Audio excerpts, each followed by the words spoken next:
Chapter 207. The Flying Dragon archaeological team enjoyed a great reputation in Country Z. Even some people who weren't in the circle knew about them. Yu Bufan and the group of people behind him were the members of the mysterious Flying Dragon archaeological team.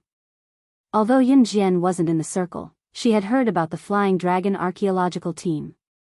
She nodded at Yu Bufan and said, "That's right, I want to enter the tomb."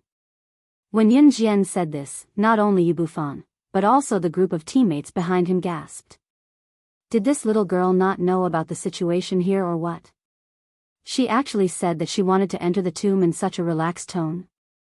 Didn't she know about the rumor of only entering and not leaving in the ancient tomb? Little girl, are you alone? Yu Bufan swallowed his saliva and asked. Actually, when Yu Bufan saw Yun Jian carrying a bulging backpack just now, he casually guessed that she wanted to enter the tomb.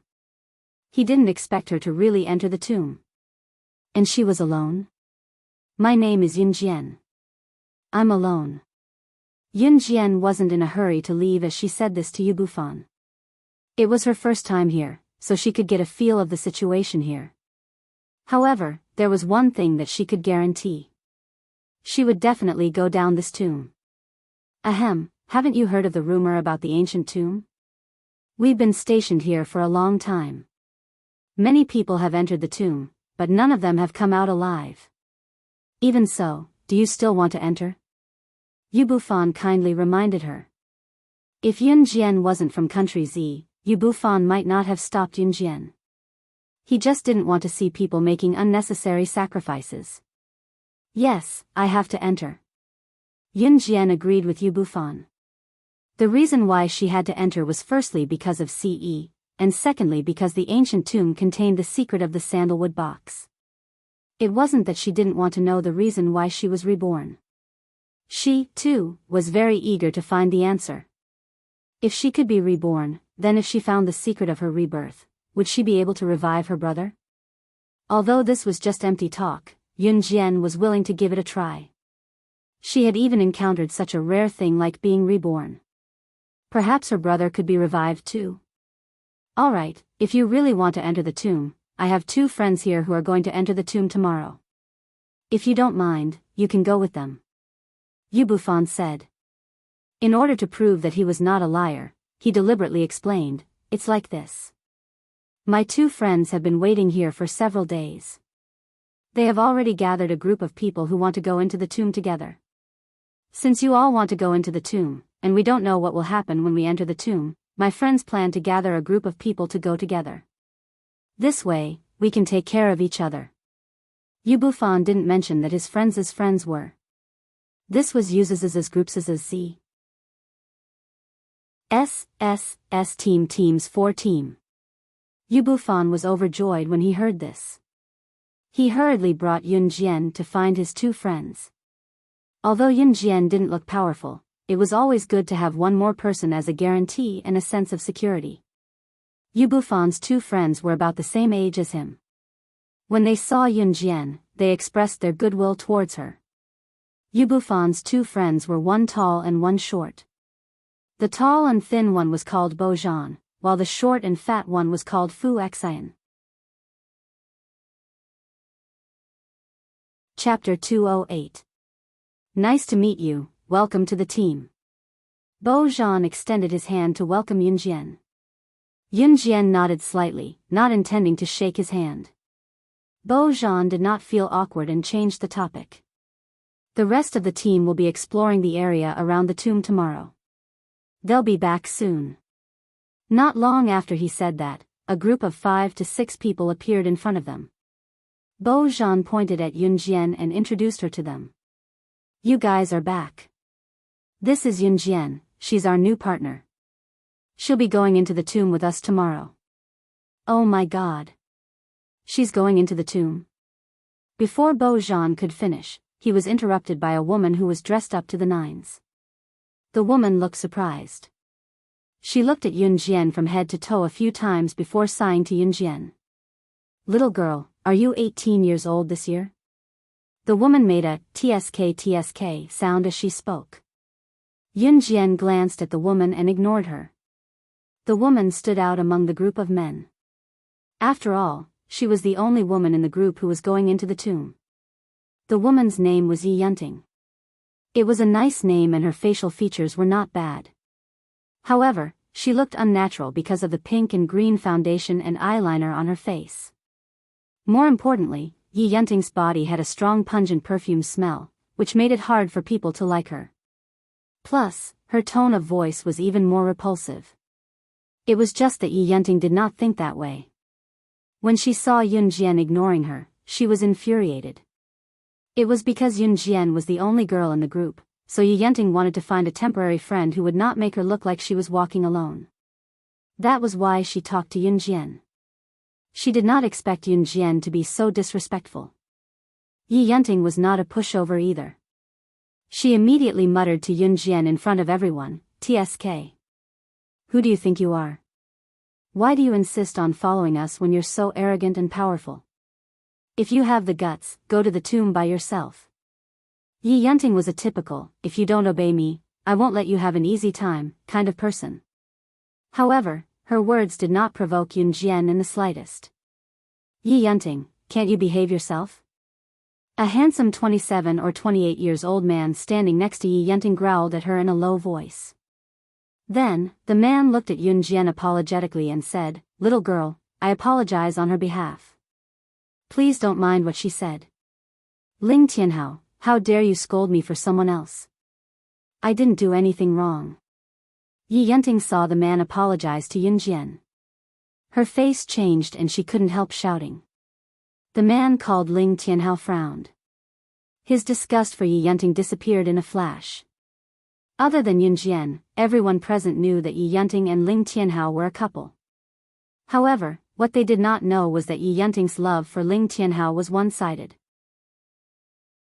The reason why Ling Tianhao agreed to be with Yi Yunting was that he and Yi Yunting's brother were both soldiers. They were good friends and comrades in arms. Once, they were on a mission together. Yi Yunting's brother sacrificed himself to save Ling Tianhao. At the same time, he entrusted his sister, Yi Yunting, to Ling Tianhao. Ling Tianhao could not bear to refuse, so he stayed with Yi Yunting for 3 years. In these 3 years, he did not develop any feelings for Yi Yunting. Instead, he hated her more and more. Chapter 209. Yun Jian glanced at Ling Tianhao and Yi Yunting. She could guess their relationship. She ignored Yi Yunting's aggressive words and replied to Ling Tianhao, "I don't care about the howling of a mad dog." She didn't come here to quarrel with them, so she didn't care about Yi Yunting's behavior. Yi Yunting was even angrier. She pointed at Yun Jian and was about to walk over. She rolled up her sleeves and pretended to fight. "You called me a dog? How dare you call me a dog? You." "Enough. Yi Yunting, do you still want to go to the tomb with us? If you say one more word, you can go home." Ling Tianhao yelled at Yi Yunting in the next second.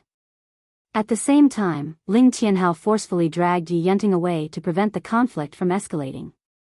The rest of the people looked at each other. They were all dissatisfied with Yi Yunting. After Ling Tianhao dragged Yi Yunting away, Yun Jian got to know the rest of them as well. She also knew that they were with Ling Tianhao. "Actually, we are special forces. The man who just went over there is also one of our teammates. His name is Ling Tianhao. He was ordered to go into the tomb to investigate the situation." The man in the military posture smiled bitterly as he spoke. The man who looked like a soldier was called Sun Jinxiong. Sun Jinxiong waved his hand with a bitter smile. He waved his hand in the direction where Ling Tianhao and Yi Yunting were walking. Then he sighed and said, "Sigh, Tianhao is such a good person. How could he be involved in such a thing? When old Yi left, he shouldn't have entrusted his sister to." Sun Jinxiong sighed. At this moment, a tall and sturdy man elbowed him in the stomach and interrupted him. "Old Sun, don't talk so much. Be careful that Yi Yunting doesn't hear you. She'll make a scene again." Fine. It's useless to say more. I won't talk anymore." Sun Jinxiong smiled awkwardly and turned to ask Yun Jian, "Oh right, little girl, why do you want to go to the tomb? You can't enter the tomb unless you have no other choice. It's very dangerous inside. Sun Jinxiong had good intentions, but Yun Jian smiled and interrupted him. She said, my name is Yun Jian. I have a reason why I have to enter. Since Yun Jian said so, they didn't ask anything more. Yun Jian had also figured out the situation of this group of people. Bo Zhan and Fu Xian were together. They were both members of the Flying Dragon archaeological team and friends of Yu Bufan. The two of them heard that the tomb was dangerous, so they gathered people to go down the tomb with them. That was how they met Ling Tianhao, Sun Jinxiong, and the others. Other than Yi Yunting, who was forced to come along, Ling Tianhao and the others were members of a special force from Z country. They were going into the tomb to carry out their mission. Yun Jian knew that there were many special forces in country Z, but not many of them could be classified as advanced special forces. As for whether they were related to Gu Junjian, there was nothing to say. Yi Yunting and Ling Tianhao came back when the sky was dark. She didn't know how Ling Tianhao comforted Yi Yunting, but both of them had calmed down by the time they came back. They set up a tent for Yun Jian and then went to pack their things. These things were naturally necessary for the trip to the tomb the next day. Yun Jian also took out the things in her backpack and counted them. Hey, look, there's another car coming. At this moment, a tall and large off-road vehicle drove over in an overbearing manner, flashing past in front of everyone. There was a huge unique skull on the front of the SUV, which attracted everyone's attention. The one who spoke was Sun Jinxiong. Bo Zhan's eyes widened as he watched the off-road vehicle drive past.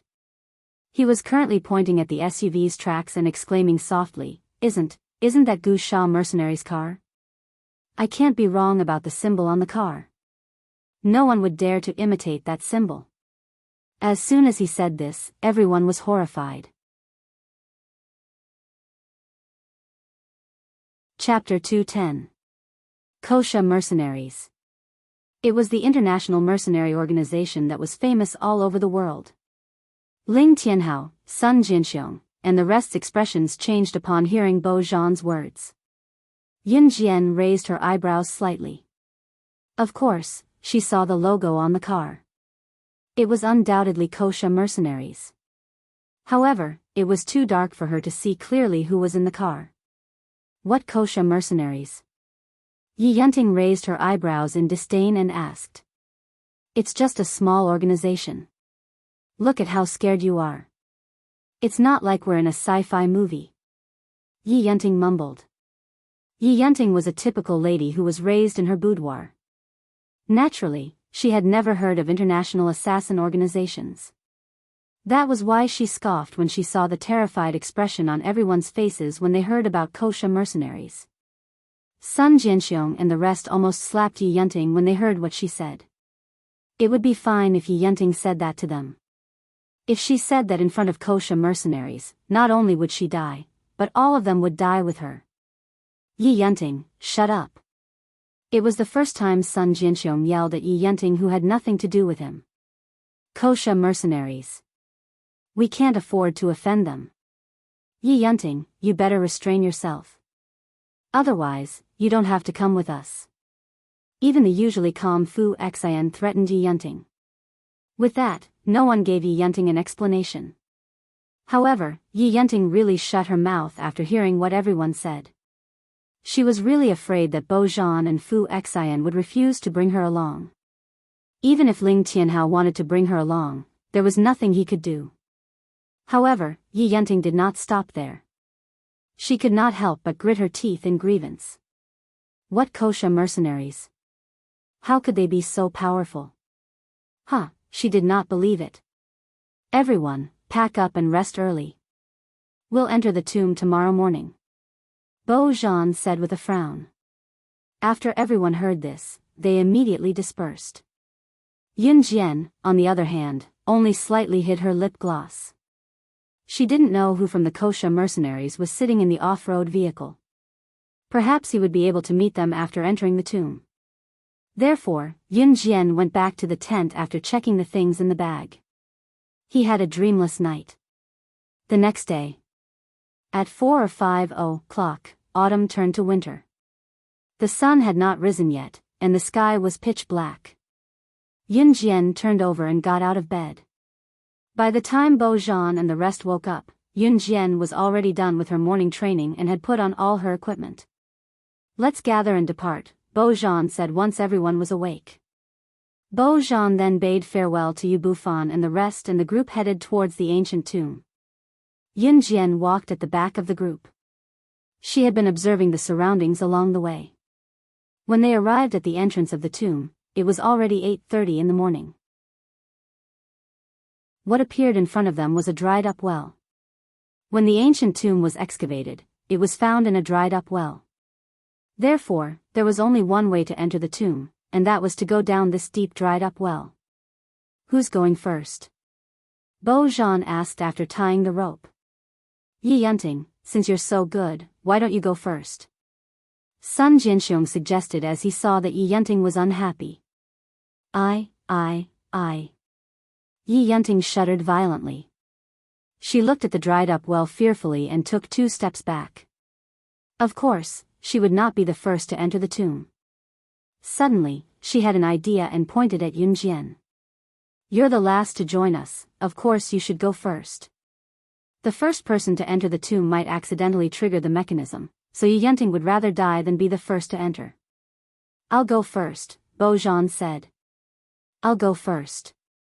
Yun Jian's eyes flickered. She walked over and pulled the rope. Without any hesitation, she stood in front of the dried-up well and jumped in swiftly. Everyone was stunned as well. After all, the warning that no one who enters the tomb will survive was still there. Who could guarantee that those who entered the tomb would not be killed on the spot by the mechanism? Chapter 2:11. Although that was what everyone thought, after Yun Jian, Bo Zhan led them into the tomb one by one. Yi Yunting was pushed into the well by Ling Tianhao. She wanted to give up when she saw how deep the well was. However, Ling Tianhao pulled her down mercilessly and she followed suit. At the same time, Yun Jian turned on the flashlight as she was the first to enter the tomb. She looked around and found that there was a secret passage at the bottom of the well. She raised her head and looked at the top of the well, but all she saw was darkness. Even the sun couldn't shine through. She could not even see Bo Zhan and the rest who were standing outside the well, let alone hear their voices. It was very strange. However, Yun Jian did not have to wait long before Bo Zhan and the rest came down one by one. "How is it? Is there a way out?" Bo Zhan asked Yun Jian after he came down. At the same time, he was fiddling with the communicator in his hand. The signal was full. "There's only one way." Yun Jian pointed at the only passage in front of them and said, "They're all down. Let's go then." Bo Zhan turned on the flashlight he had prepared and let Yun Jian keep hers while he led the way. Yun Jian did not intend to stand out. She turned off the flashlight and followed behind Bo Zhan. Are we really leaving? This place is so dark, and it's so narrow and small." Yi Yunting swallowed her saliva in fear and looked around cautiously. "Now you know how to be afraid. You insisted on following us and said you were not afraid of anything. Now you know how to be afraid? It's too late." Sun Jianxiong could not stand it and rebuked Yi Yunting. "All right, stop talking. Let's keep up." Ling Tianhao mediated in time. He did not wait for Yi Yunting and followed the group. Yi Yunting saw that Ling Tianhao had left and quickly followed. The secret passage was very narrow and small. It was only enough for one person to walk through with a bent back. It was difficult for people who were too big to walk. Although Fu Xian was fat, it was not to the point where it was strenuous for him. "Stay close." Bo Zhan took the lead and instructed the people behind him as he heard the sound of wind blowing. The ground was covered with a thick layer of mud. Along the way, there were many footprints on the mud. Obviously, there were many people who had entered the tomb, but none of the footprints led to the outside. After walking for about 10 minutes, Yun Jian found that the deeper they went, the wider the narrow secret passage became. In the end, not only were they able to stand up straight, they could even feel the vastness in their arms. Wait, there's no way out. At the end of the journey, Zhan realized that he was surrounded by walls made of mud and rocks. There was no longer a path to continue moving forward. What? Wasn't this the only entrance? How could there be no road just like that? Did you guys go the wrong way? You're leading the way. Yi Yunting shouted in surprise. There's a trap. Zhan frowned and turned to look at his assistant, Fu Xian. Old Xian, help me find the trap. As he spoke, Zhan took out a bunch of tools from his backpack. Zhan and Fu Xian were experts in tomb raiding, so they were experts in finding traps. Ling Tianhao, Sun Jianxiong and the rest naturally did not know this, so they just stood there and waited. Before Zhan could take out the tools from his backpack, a young girl's melodious voice was heard. You don't have to look for it. Yun Jian then walked to a corner in front and continued, the trap is here. You know where it is? Hee hee, don't mess around, alright. Who do you think you are? You're so awesome. You. Yi Yunting already had a lot of opinions about Yun Jian. Now, it was as if she had caught Yun Jian's weakness. She started babbling. Boom, at the same time, Yun Jian had arrived at the corner. She brushed away some of the mud on the ground, revealing a small trap.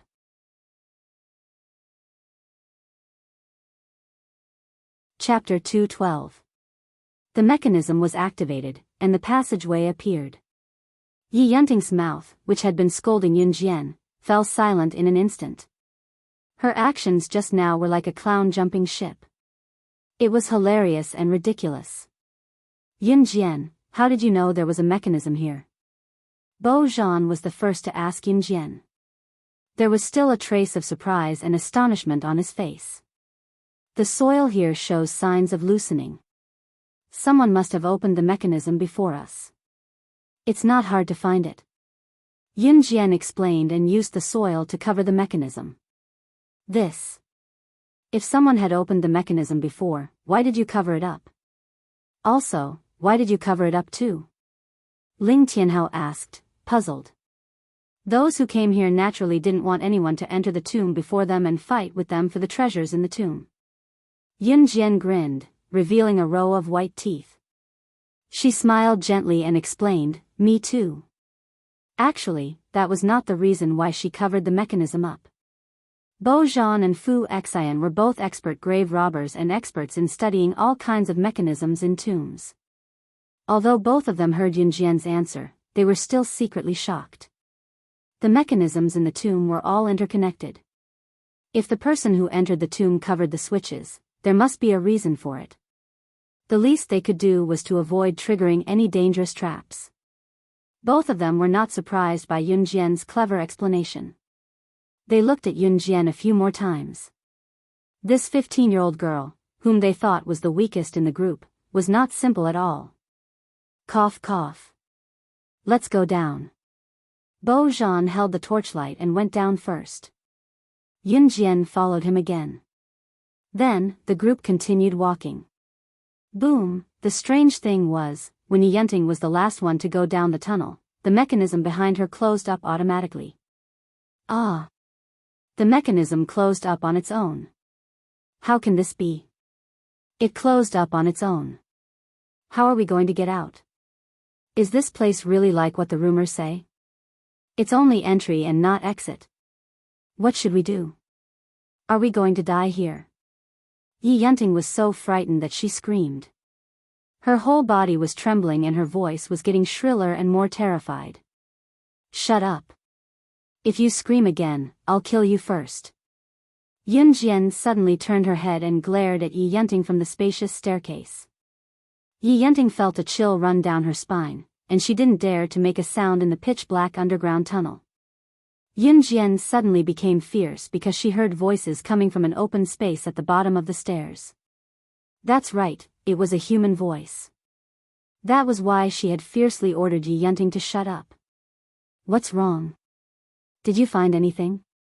Zhan turned to look at Yun Jian and asked.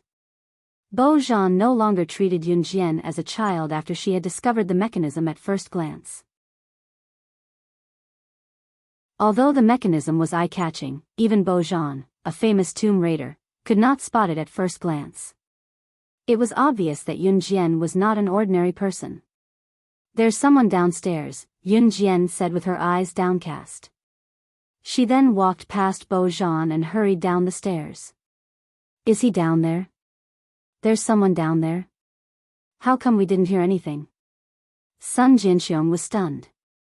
"That's because your ears aren't working well," the burly man next door replied to Sun Jinxiong with a smile. The group continued to walk down until they reached an open space. Who would have thought that at the bottom of the dry well, after the mechanism was activated, there would be a secret passage leading downwards? After going down the stairs, there was an open space that was as big as a quarter of a basketball court. At this moment, there were two groups of people gathered here. Yun Jian did not find the person she was looking for when she fixed her gaze on them.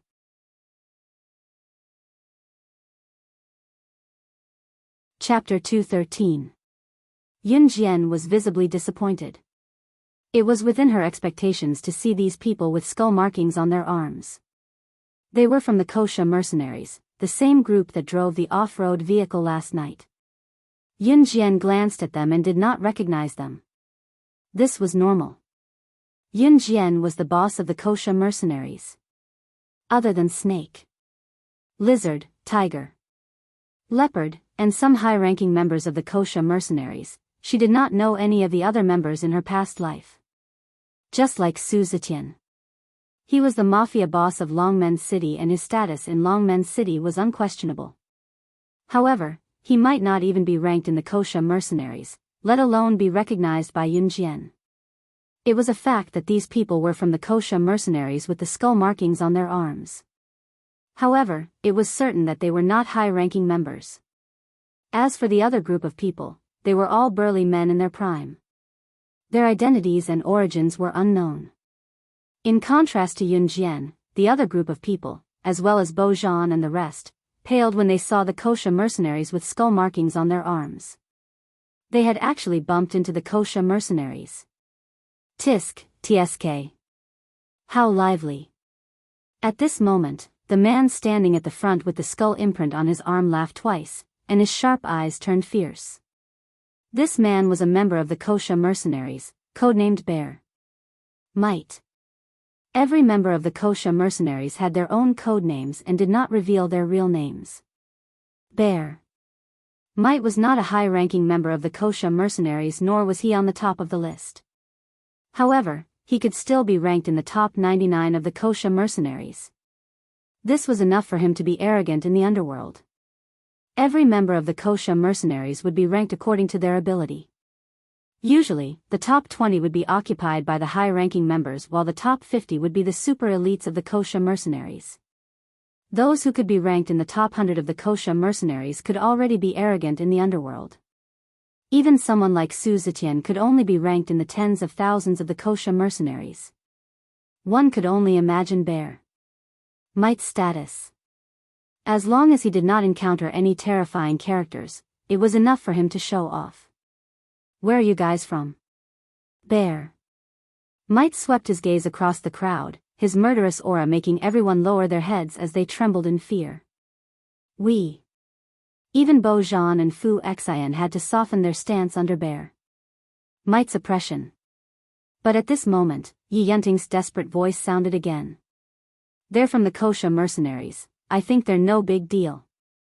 They're all humans with a pair of eyes, a nose, and a mouth." Yi Yunting had been suppressing her anger and had nowhere to vent it. Seeing how everyone was so fearful of this Gu Sha mercenaries man, she had forgotten all about Sun Jinxiong, Fu Xian, and the rest's warning to her. In order to stand out and be the center of attention, Yi Yunting spoke up. Yun Jian narrowed her eyes and stood at the side in silence. Bear Might's cheerful expression darkened instantly after he heard Yi Yunting's belittling. Although he was arrogant, he could not bear to see others bad-mouthing the Kosha mercenaries. He immediately took out a Browning pistol from his pocket and pointed it at Yi Yunting, roaring, "F***CKU, How dare you insult the dignity of the kosher mercenaries? Beaujean and the rest gasped at the sight of Bear Might taking out his pistol in a fit of rage. Everyone was cursing Yi Yunting for being blind and regretting agreeing to let such a foolish woman like Yi Yunting join them. Yi Yunting was so frightened that she knelt on the ground. When she saw the shiny pistol in Bear Might's hand, she was so scared that she was on the verge of collapsing. She finally understood that the few words she had casually said had brought disaster upon herself. Ah, gun. Gun. Yi Yunting's expression changed and she stepped back. How dare you insult the kosher mercenaries? I'll send you all to hell with this bitch. Bear Might reloaded the gun domineeringly and glared at Yun Jian, Beaujean, Fu Xian, Ling Tianhao, and the rest. If Yi Yunting said something wrong, it would implicate everyone else. This was the reason why everyone was afraid of offending the kosher mercenaries.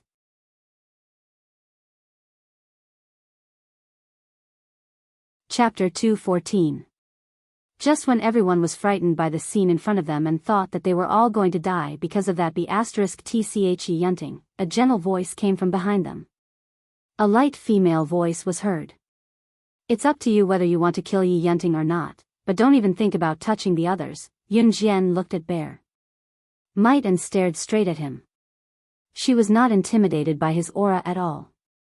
Beaujean and the rest were indeed no match for Bear Might. Bear Might was also an assassin, although he was not ranked on the international assassin chart.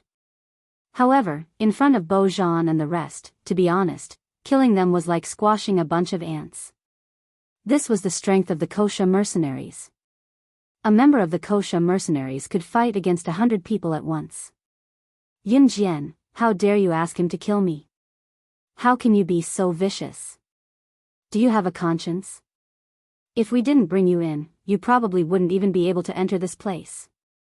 And now you're abandoning me. Yi Yunting was really scared when she heard that and started to curse at Yun Jian. She did not even think about how she had failed to bully Yun Jian and forced her to do so. And who are you? Bear Might ignored Yi Yunting's words and looked straight at Yun Jian. His instincts told him that this girl was not simple. Even Beaujean and the rest of the men would sweat and tremble in fear when they saw their guns pointed at them. Yun Jian was not moved at all. On the contrary, she stood out to vouch for the rest. Bear Might was arrogant, but he always remembered that he was a member of the kosher mercenaries. How could Bear Might, who was able to squeeze into the top 100 of the kosher mercenaries, be a decisive person who would kill without knowing the background of the other party? If that was the case, he would not have survived until now. We are not enemies. Yun Jian narrowed her eyes and looked at Bear Might from the side and replied. After saying that, she turned around and walked towards Yi Yunting under everyone's gazes. What are you doing? Yi Yunting took 2 steps back, looking at Yun Jian who was walking toward her with a menacing aura. Yi Yunting retreated step by step until she reached a corner and could no longer retreat. Has anyone ever told you that you can't afford to offend the kosher mercenaries? Yun Jian gave a sinister smile. It was extremely creepy. Yi Yunting backed away in fear, shaking her head as she looked at the shiny gun in Bear Might's hand and cried out fearfully, I'm wrong, I'm really wrong. Yun Jian, plead for mercy for me. Save me, I can't die. Yi Yunting thought that Yun Jian was planning to sacrifice herself to protect herself and the others. Of course, of course, of course, of course, of course, of course, of course. It was only at this moment that Yi Yunting reacted. Any member of Gu Sha mercenaries could pull out a pistol and kill anyone they wanted. This organization was definitely not the small one she had mentioned earlier. Save you? The dignity of the kosher mercenaries is not something you can slander. Yun Jian curled her lips. She looked at the frightened Yi Yunting and narrowed her eyes. The kosher mercenaries? Could it be that Yun Jian was a member of the kosher mercenaries? After hearing Yun Jian's words, everyone widened their eyes and stared at her in shock. She was actually a member of the kosher mercenaries? How old was she? Even Bear, Might and the others were completely dumbfounded. Yin Jian looked at Bear, Might and said, "How do you deal with outsiders slandering the kosher mercenaries?"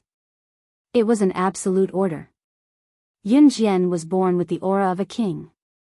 Even Xiong Wei, who was aggressive just now, did not know about Yun Jian's identity and status and was willing to yield.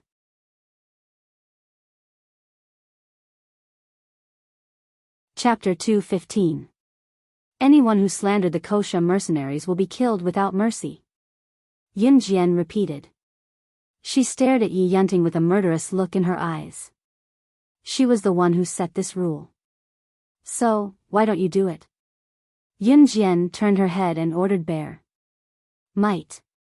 Bear, Might and his men were completely stunned on the spot. Logically speaking, Yun Jian and Yi Yunting were on the same side. Now that Yi Yunting had slandered the kosher mercenaries, this little girl not only claimed to be a member of the kosher mercenaries, but also asked him to kill Yi Yunting, who had entered the tomb with her. Yi Yunting was completely shocked. She did not expect Yun Jian to be a member of the kosher mercenaries. In spite of it, Yi Yunting did not forget to ask for help. Seeing that Yun Jian's pleas were futile, she scrambled to Ling Tianhao and tugged at his pants, wailing, "Tianhao, save me, save me. They have guns, they're going to kill me. I don't have a brother anymore. You said you would protect me."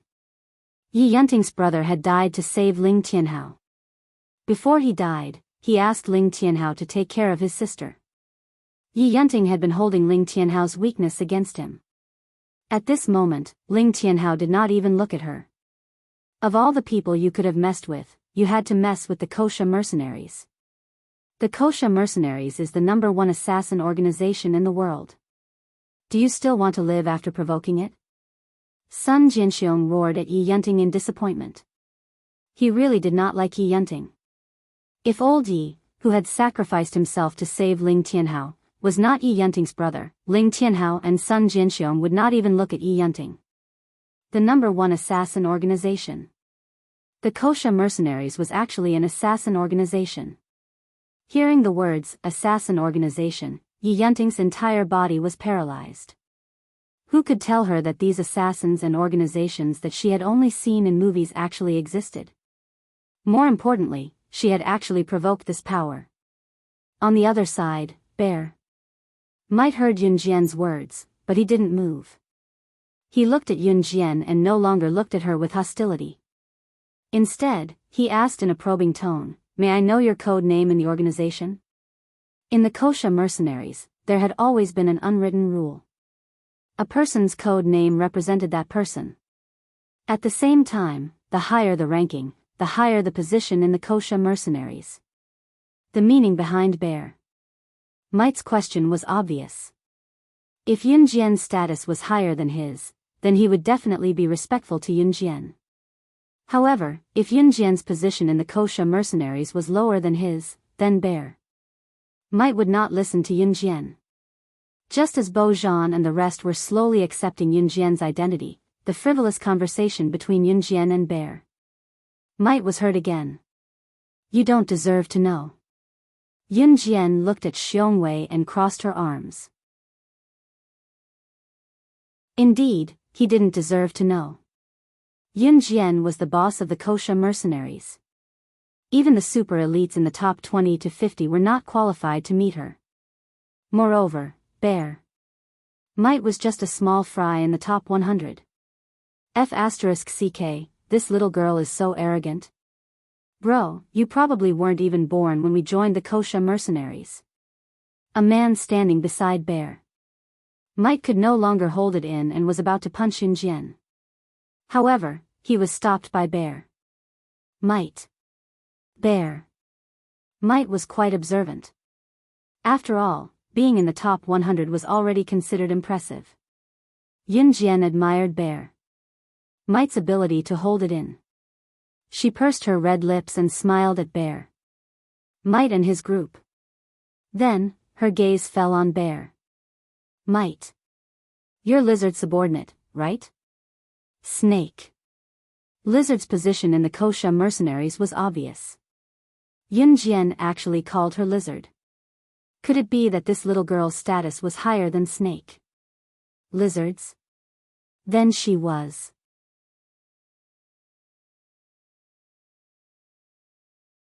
Chapter 216.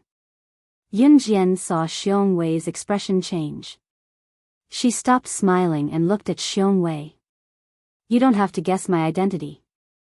You just need to tell me whether you work for Lizard or not. Being exposed, bear. Might stopped hesitating and nodded respectfully. That's right. I'm Lord Snake. Lizard's subordinate. Although Xiongwei worked for Snake. Lizard, he was only one of Snake. Lizard's subordinates. He rarely interacted with Snake. Lizard. Naturally, he was not as important as the raccoon who gave Yunjian a sports car. Okay. Yunjian narrowed her eyes and nodded. I'm done. You can continue what you were doing. Yunjian told Bear. Might as she stepped aside to reveal Yi Yunting, who was trembling in fear in the corner. She was reminding Xiongwei not to forget to kill Yi Yunting, who dared to slander kosha mercenaries. Okay.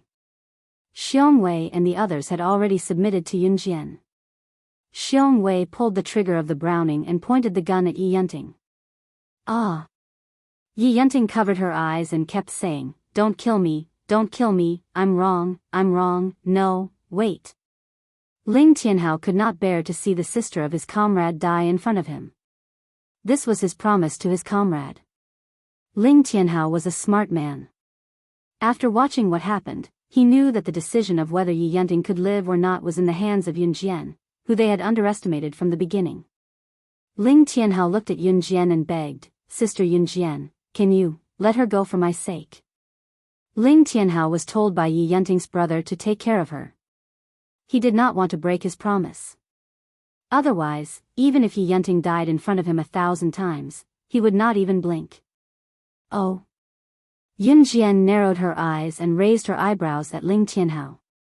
After knowing the relationship between Ling Tianhao and Yi Yunting, it was not surprising that Ling Tianhao would beg him to spare Yi Yunting. Xiongwei's hand that was about to pull the trigger paused when Yunjian responded to Ling Tianhao. Why should I let her go for your sake? Who are you to me? Yunjian's next words made Ling Tianhao and the others' eyelids twitch. The kosha mercenaries had never let anyone go for the sake of a certain someone. But that's fine. It's troublesome to dispose of the corpse after killing someone here, Yunjian muttered to herself. Then, she looked at Bear. Might and said to him, do as you see fit. Let her live. However, for someone who slandered the kosha mercenaries, she can be spared from death, but she must be punished. Yunjian's command actually made Xiongwei want to obey absolutely. He nodded and answered, yes. Let's continue. Yunjian narrowed her eyes again and smiled like an ordinary girl, bright and youthful. However, when the others thought of how she did not care about Yi Yunting's life, they felt their hair stand on end. How did Bear might deal with Yi Yunting? He dislocated Yi Yunting's arms and legs on the spot. Yi Yunting cried out in pain and then fainted, but no one cared about her. At least she kept her life. That was already very lucky. There's no road ahead. We've been searching here for a long time. After Bear might finished dealing with Yi Yunting, he walked over to Yunjian and said respectfully. He thought he could guess Yunjian's identity. Apart from that person, who else could have such a kingly aura?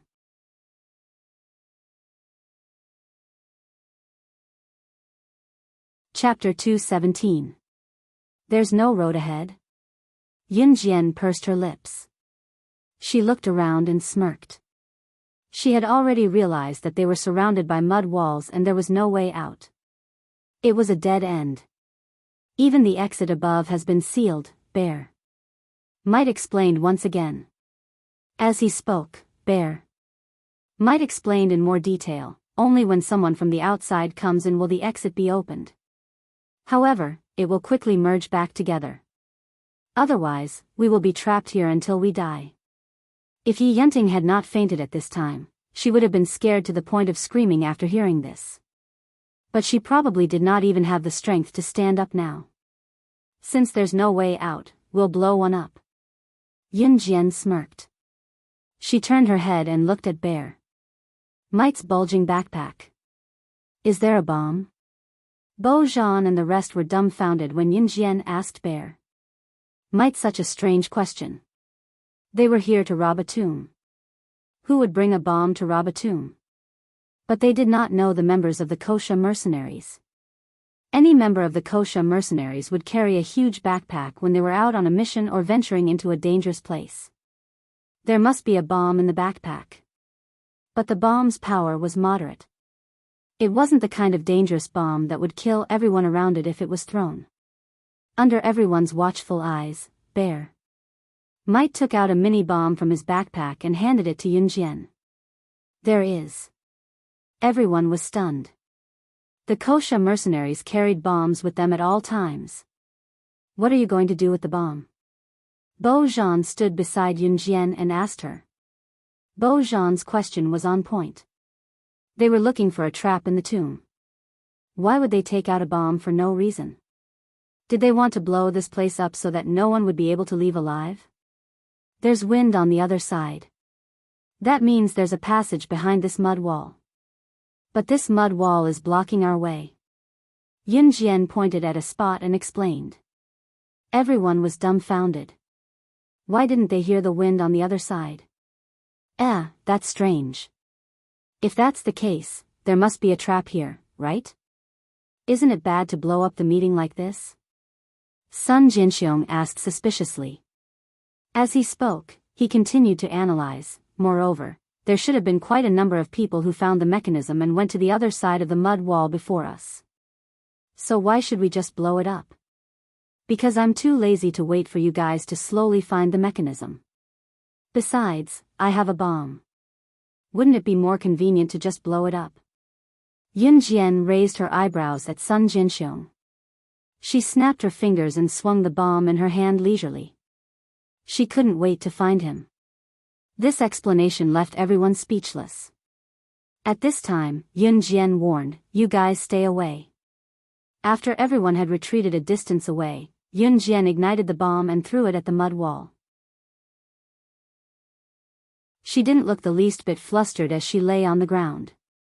Boom! A loud sound was heard. The dust and dirt that flew up from the explosion hit them in the face. After the dust and dirt settled on the ground, everyone shone their flashlights at the small hole that was blasted open by the explosion. In front of the small hole, on the other side of the mud wall, was a passageway. It's really a passage. Sun Jinxiong shouted in surprise. At the same time, he turned his head and saw that the girl seemed to have everything under control. He couldn't help but gulp.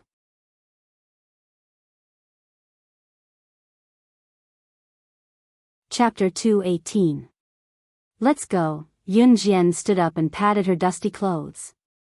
She took the lead and walked towards the small hole that was blown up. When the others saw this, they all followed suit. Yi Yunting had fainted. Ling Tianhao had no choice but to stay even though he did not want to care about her. At this moment, other than the two of them, the others continued to move forward. There was no way back. The only thing left for them was to move forward. Tap, tap, tap. The surroundings were so quiet that only the sound of footsteps could be heard, and the endless darkness that could be seen when one looked up. Splash, splash, splash. There seemed to be the sound of flowing water in the distance. There's the sound of flowing water over there. Everyone moved forward quickly in surprise. There's also human voices. Yun Jian narrowed her eyes. She took the lead and suddenly said this. Everyone was stunned out of habit. No one heard human voices, except for Yun Jian.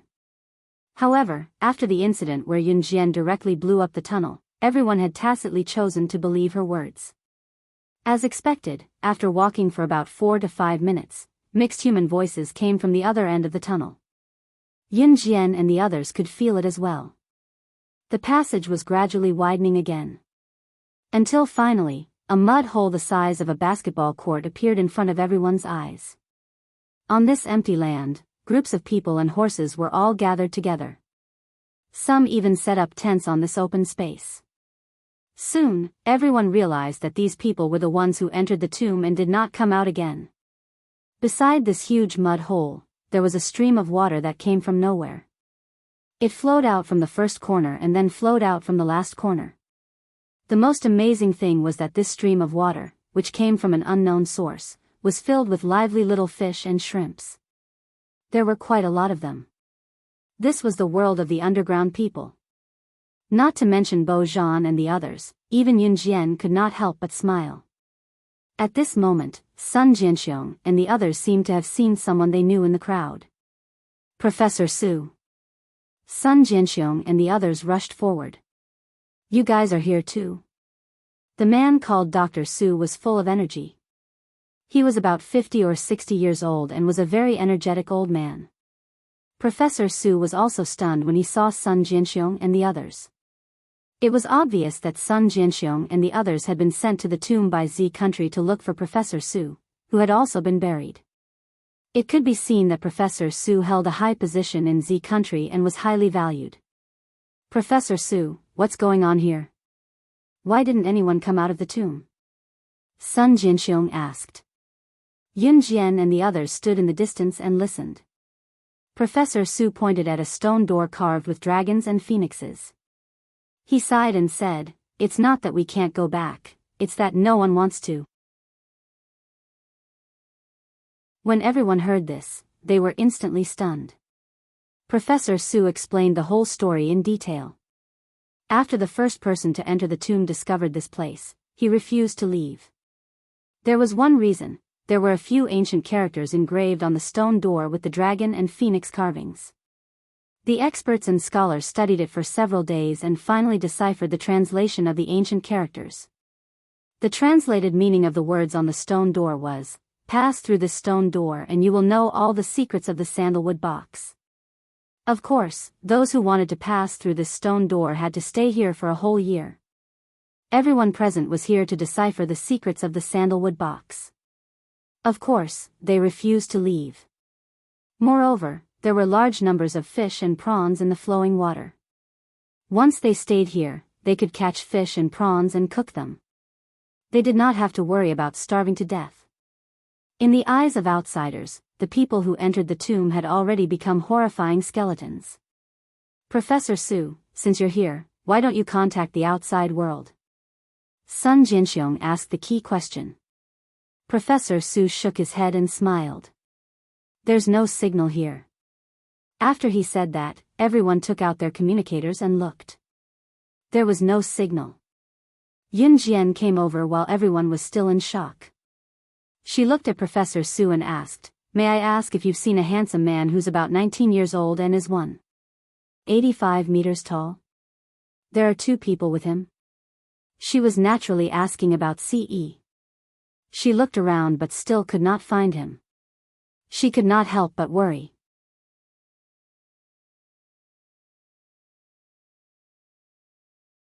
Chapter 219. Sun Jianxiong, Bo Zhan, and the rest were stunned by Professor Su's words. Sun Jianxiong, in particular, was the first to realize that something was amiss, so he continued questioning Professor Su. "That's not right, Professor Su. You said that one has to stay here for a year to pass through the stone door. But even if this tomb was excavated first, the person who entered the tomb had only stayed here for a few months at most, right? What I mean is, how could that young man have already entered the stone door?" Sun Jianxiong asked out of curiosity. After all of them, including Yun Jian, had just made their way here. It could be said that they knew nothing about the recent happenings in the tomb. "Let me finish first." Professor Su gulped. He immediately became spirited, looking at the group with a solemn gaze, and continued, "You can pass through the stone door by staying here for a year. That's only one option. So, there's another option?" This time, Yun Jian asked. Professor Su then looked at Yun Jian and nodded. "That's right." As he spoke, Professor Su frowned and pointed at an open stone cave beside the stone door. "This stone cave is another way to pass through other than the stone door," Professor Su said. Bo Zhan and Fu Xian were both expert grave robbers, so they were well versed in mechanisms. Fu Xian was the first to notice that the stone cave was unusual. Fu Xian shouted in shock, "That stone cave has a monstrous mechanism in it." As he spoke, he ran over to check out the cave entrance, then returned to the group. Let alone a person, even a fly would find it difficult to pass through this cave. Fu Xian was deeply shocked when he said this. That's right. Professor Su nodded. No one believed it at first and insisted on passing through this stone cave first, saying that they didn't want to wait a year for the stone door to open. Professor Su continued, his expression turning solemn. In the end, without exception, all of them died tragically in this cave. Their flesh was mangled, their bodies pierced by thousands of arrows. When the group heard this, they could not help but shudder. He passed, Yun Jian said after listening to Professor Su from the side. It was not a question, but a confirmation. He must have passed. Yes. Only that young man and his two subordinates passed through the cave. When Professor Su said this, his entire body was filled with an unprecedented excitement. None of the people gathered here were ordinary people, and there were many assassins and secret agents. However, those who insisted on entering the cave and didn't want to wait a year for the stone door to open all died tragically in the cave. Ce was the only one who passed. On the other hand, the mechanisms in this cave were set up one after another. It had to be said that the tomb builder was very powerful. The mechanism he built would only activate when a creature wanted to pass through. Furthermore, it could be used repeatedly. In other words, even if the mechanism was used once, it could still be used hundreds or thousands of times. Yun Jian's lips curled up even more. She gently pursed her lips and her smile became even more unbridled. You guys stay here, I'll go look for him. Yun Jian looked straight at the people in front of her. Her casual words caused everyone present to be dumbfounded. What? Yun Jian, you want to go through that cave? Sun Jinxiong cried out involuntarily. This isn't a joke. Bo Zhan followed up. Professor Su, on the other hand, looked at Yun Jian fiercely. She was only 15 or 16 years old, right? Did she really have the ability to go through that cave? It should be known that those who had tried to pass through the hole but had failed and died tragically were all internationally renowned figures. There was even one person who was ranked 6th on the international secret agent list. Even that person did not pass through that cave.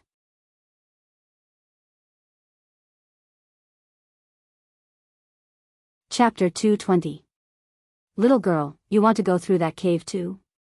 Don't you know how many people have died in that cave? Only the last batch of people who didn't want to take the risk stayed behind and stayed here, waiting for the stone door to open. Professor Su took a deep breath.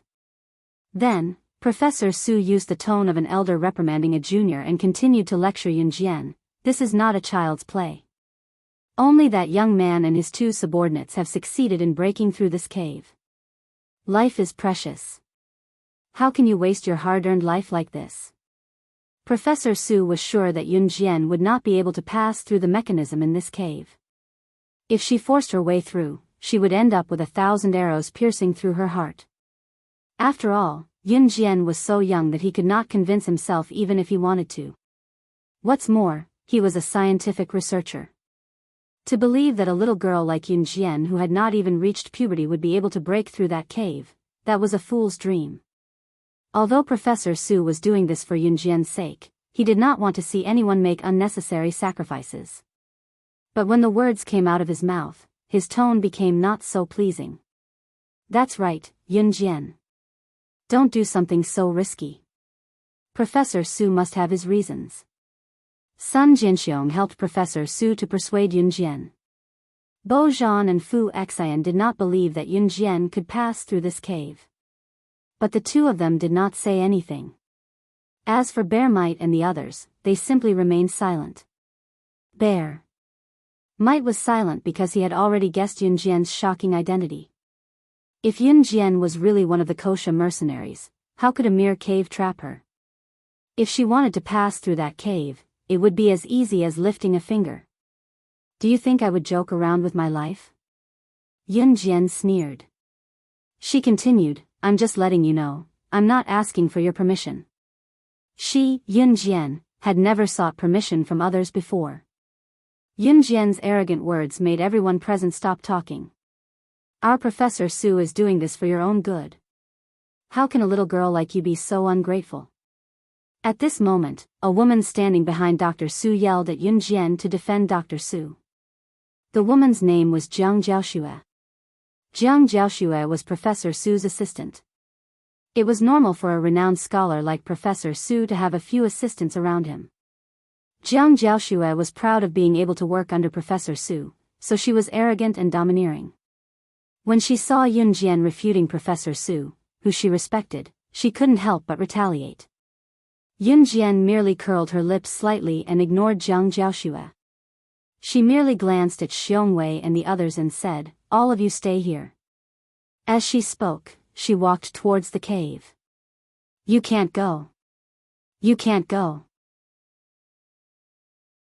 Seeing that Yun Jian didn't listen to his advice and hated her for not listening to him, Professor Su was even more annoyed.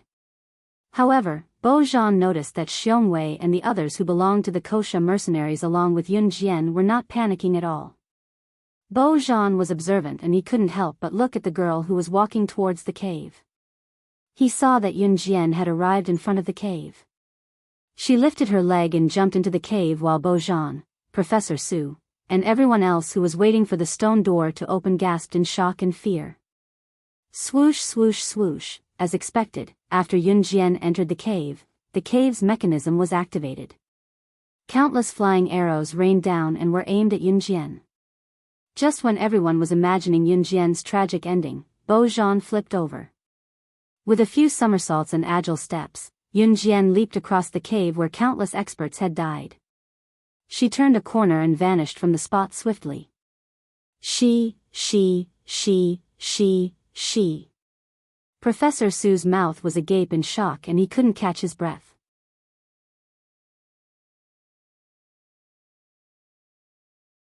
Chapter 221.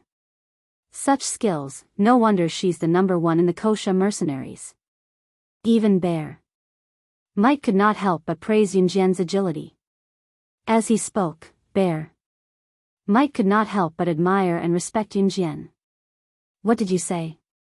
She's from the Kosha mercenaries? Professor Su, who was standing aside, heard Bear Mike's exclamation and could not help but shout. Bo Zhan, on the other hand, heard another word in Bear Mike's words. Number one? Yun Jian is the number one in the Kosha mercenaries? Bo Zhan asked Bear Mike, dumbfounded. Ha! Who would have thought that Xiong Wei would just snort at these people who had turned pale with fright, ignoring them? Bear Mike thought to himself that if these people knew Yun Jian's true identity, they would faint from fright. Even so, it was enough to shock Bo Zhan, Professor Su, and the rest. Even if Professor Su was not involved in these matters, he had heard of the prestige of the Kosha mercenaries. There were only a few people who could be called the number one in the Kosha mercenaries, and each of them definitely had a place in the international rankings. It was no wonder that Yun Jian would act the way she did earlier. She was arrogant because she had the right to be arrogant. Jiang Jiaoxue, on the other hand, clenched her fists so tightly that her nails dug into her palms. From Professor Su and the rest's shock, she could tell that the little girl who spoke rudely just now was actually a big shot. No, she could not accept it. But in the end, Jiang Jiaoxue could only swallow her anger. On the other hand, Yun Jian passed the first checkpoint of the cave effortlessly and switched on the only lighter she had to light up the path ahead before she continued to move forward alone. Compared to when she was just reborn, her skills and agility had improved by leaps and bounds. Of course, this was also due to the results of her recent training in the military training camp. Tap, tap, tap. Stepping on the water that flowed out of nowhere, Yun Jian kept moving forward. But the strange thing was that after she passed through the small mechanism at the entrance of the cave, nothing dangerous happened. Even so, Yun Jian did not forget to maintain her initial vigilance. No one could predict what would appear in the next second or what they would encounter in this pitch-black tunnel. Yun Jian walked for about 15 minutes when she heard the sound of rushing water. She quickened her pace. After turning a corner, a bright light flashed in front of her eyes. Bright light? Yun Jian frowned suspiciously. When she saw the scenery in front of her again, she had reached the end of the cave tunnel. The end of the cave was actually a world of its own. And if she guessed correctly, she had already left the tomb. Because when they walked out from the end of the tunnel, the scorching sun was right above their heads. The exit? Out? Could it be that the so-called secret of the sandalwood? And the people waiting bitterly for the stone door to open were just waiting for a secret that did not exist? Just as Yun Jian was thinking this, a tall and handsome figure suddenly rushed past her. Just as Yun Jian was about to retaliate, a familiar scent wafted into her nose. The next second, she was pulled into the other party's embrace. Why are you here? Ce frowned and pulled Yun Jian under his protection. Yun Jian felt a wave of dizziness, but she did not push Ce away. She did not feel that there was anything wrong with this. Instead, she leaned her head against Ce's chest. You lost contact, so I came to look for you. She whispered. Did Shuang tell you privately? Ce's clear voice came from above Yun Jian. There was a trace of anger in his voice, as well as a trace of joy that even he himself did not notice.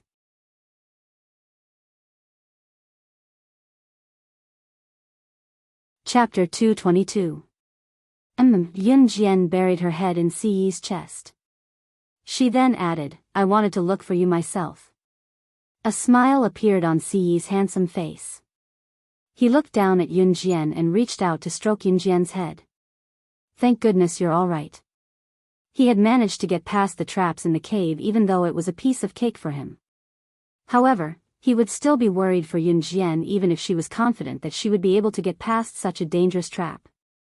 Yun Jian's cheeks flushed instantly when he stroked her head for no reason. She did not know why she did not push Ce away at that moment. Ce's pleasant scent wafted into her nose. Ahem, an untimely cough interrupted Yun Jian and Ce's embrace. Yun Jian quickly wriggled out of Ce's embrace, her heart thumping wildly. This was the first time she had been caught hugging a man in a messy position. Slaying God, the king of international secret agents and the world's #1, was blushing because of this? Young master, we have a new discovery. Adam, who had just interrupted the intimacy between the two of them, touched the bridge of his nose, his handsome face carrying a hint of teasing. Their young master was really interested in this woman. Would this woman become the young madam of their young master? Ce's lips curled slightly. He flashed a satisfied smile at an angle that Yun Jian could not see. Let's go. Ce held Yun Jian's hand. Feeling the warmth of his large palm, Yun Jian did not reject him nor was she shy. She regained her senses and asked him seriously, where are we? How did we get out of the cave? Could it be that the secret of the sandalwood box is not in this ancient tomb? Could it be that the people below had been waiting and anticipating for nothing? Ce frowned. He looked down at Yun Jian and said without holding back, I suspect that we've entered another world. Another world? Yun Jian asked in surprise. That's why I got Adam and Emosen to investigate just now, Ce said with a mesmerizing smile on his face. His handsome face twitched slightly and he continued, now, we have a new discovery. His patient explanation made Adam, who was leading the team, pause. Since when did young master have such a gentle and patient side? Adam was stunned. He led Yun Jian and Ce through the forest and finally arrived in front of a huge rock. There were a few lines of ancient words carved on the rock. Emosen was standing next to the rock. Emosen was looking at the words on the rock. Seeing Adam leading Ce and Yun Jian over, Emosen called out to Ce, young master. Ce nodded and looked at Emosen pointing to the rock in front of them. He said to him and Yun Jian, the words on this rock do not belong to any country or dynasty. I can't translate its meaning. Emosen frowned bitterly as he spoke. Ce couldn't help but take a second look at the words that even Emosen couldn't translate.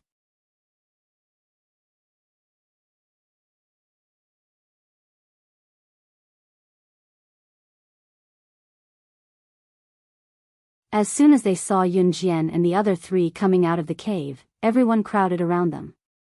Everyone wanted to know what secrets were hidden behind the stone door. Miss Yun, did you find anything inside? Professor Su was the first to rush up and ask. Even the way he addressed her had changed from a little girl to Miss Yun. You guys can go take a look for yourselves. Yun Jian's lips curved into a half-smile. Her answer elicited more dissatisfaction from the group. Everyone knew that they did not have the ability to break through the cave, so they came to ask her. Jiang Jiaoxue had been tolerating Yun Jian for a long time. Seeing this, she could not help but be the first to shout. It's because we can't pass through the cave that we're asking you. How can you be like this? So what if you tell us what you saw inside? It won't hurt you at all, right? Little girl, you're quite capable, but it's not right to be so arrogant. Jiang Jiaoxue dared to speak to Yun Jian this way because she had caught a glimpse of Ce not far away. Yun Jian was not the only one who had entered the cave. Why was she so arrogant? Therefore, Jiang Jiaoxue was certain that a handsome person like Ce would definitely tell her what had happened inside. She turned around and asked Ce, Hey, handsome, I saw that you've been in the cave too. Can you tell us what happened inside?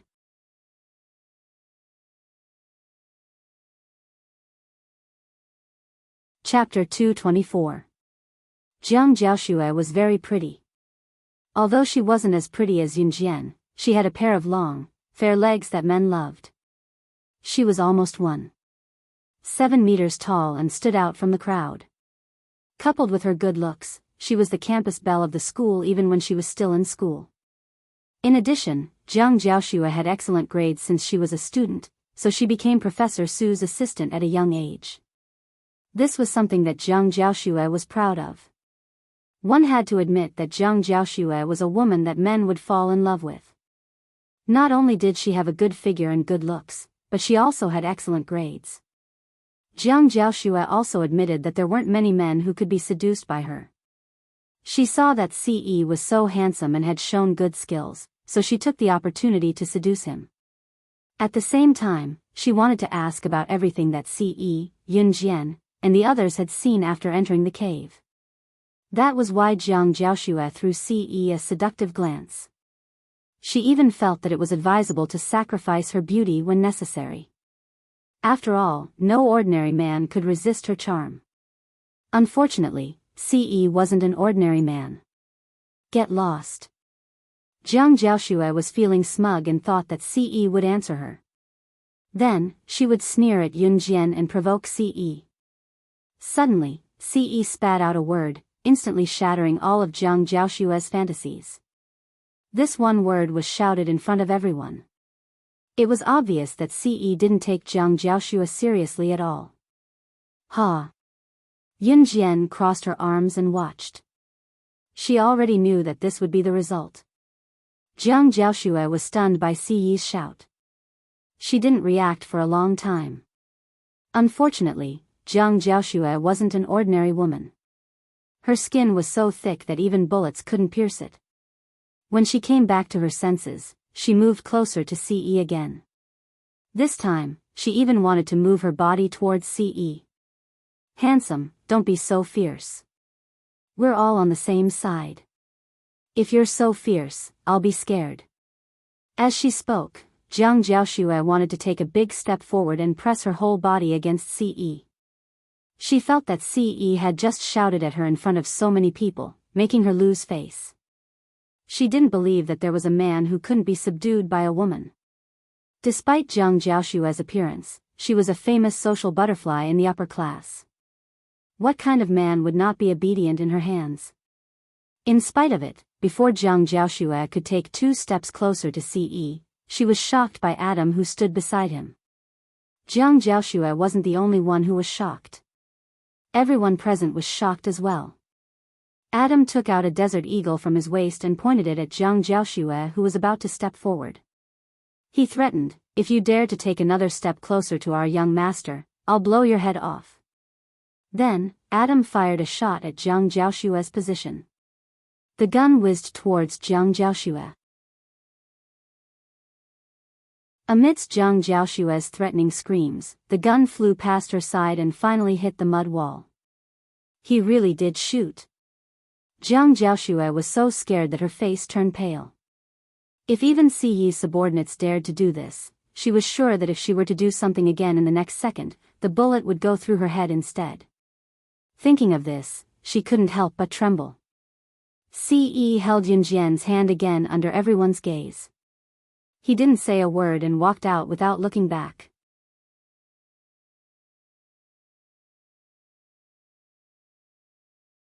Chapter 225. Seeing that Yunjian, Ce, and the rest had left the stone door, some of the people who had been waiting for a long time felt that it was impossible. There might really be no treasure behind the stone door. If there was really a treasure or the secret of the sandalwood box, then how could Yunjian and Ce come out of the stone cave so quickly? Hence, a portion of the people left with Yunjian and Ce. As the saying goes, 1 spreads to 10, and 10 spreads to 100. In the end, there were only a few people left waiting for the stone door to open. In fact, they could be counted with one hand. If they knew that there was another world behind the stone door and that the sandalwood box was there, they would have raced their brains to get in. It was a pity that they did not know about these things. Moreover, when Yunjian and the rest walked out, it was as if there was really nothing behind the stone door. Hence, the group felt that it was futile to wait any longer, so they left one by one. When they reached the stairs, it was the first trap they encountered when they went down the dry well. Since the mechanical puppet would automatically shut down once it walked in, and the activation mechanism was outside, the group of people were at a loss as to what to do. "How are we going to get out?" a young man who had lived here for a long time asked. "Yunjian, did you see any traps?" Bo Zhan saw the situation and moved to stand beside Yunjian. "No," Yunjian replied faintly. Then, she added, "But, I have a way to get out." Once they heard that Yunjian had a way out, the group gathered around her. Yunjian was now different in their hearts. She was someone who had the ability to break through the stone cave full of arrows. Even though Yunjian looked very young, what she had done earlier was enough to convince everyone. "What is it?" Bo Zhan asked immediately, his eyes filled with anticipation. From the beginning, Yunjian's performance was different from the rest. Bo Zhan was an expert grave robber himself, but he had never seen someone like Yunjian who could see through the traps with just one look.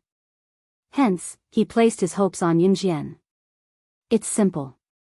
Yunjian's lips curled slightly, and she said in the next second, "If we can't get out, then we'll blow it up." Yunjian's words caused an uproar among the crowd. Bo Zhan, on the other hand, twitched the corner of his mouth. He recalled the scene of Yunjian blowing up the mud wall, and his heart twitched uncontrollably. Wasn't it too casual for the Kosha mercenaries to carry bombs around and set them off at any time? When Yunjian took out the last bullet she had looted from Bear. However, those who had never seen a bomb before were stunned. *CK, he even brought a bomb into the tomb. "That's amazing," someone said with deep emotion. Boom. Just as that person exclaimed, Yunjian had already blown open the door of the confinement mechanism and walked out with Ce. Although the dry well was very high, it was a piece of cake for Yunjian, Ce, Adam and Emosen who had been training all year round. Hence, they quickly climbed out. Outside the dry well. Yu Bufan had been hesitating outside the dry well ever since his two good friends, Bo Zhan and Fu Xian, brought Yunjian and the rest into the tomb. He was very worried that his two friends would never return after entering the tomb. Even the communicator in his hand showed that there was no signal on their side. He paced back and forth anxiously and helplessly. "Bufan, don't you know the truth of that rumor? These people are going into the tomb one by one, aren't they just sending themselves to their deaths? How long has it been? Look at the people who went into the tomb, are there still people coming out? Even if there are still people alive, they must have starved to the point that only a pile of bones is left. Someone stood in front of Yu Bufan and advised him. This person suddenly saw Yu Bufan looking at the dry well in shock. He followed Yu Bufan's gaze suspiciously and saw Yun Jian and Ce jumping out of the dry well one after another.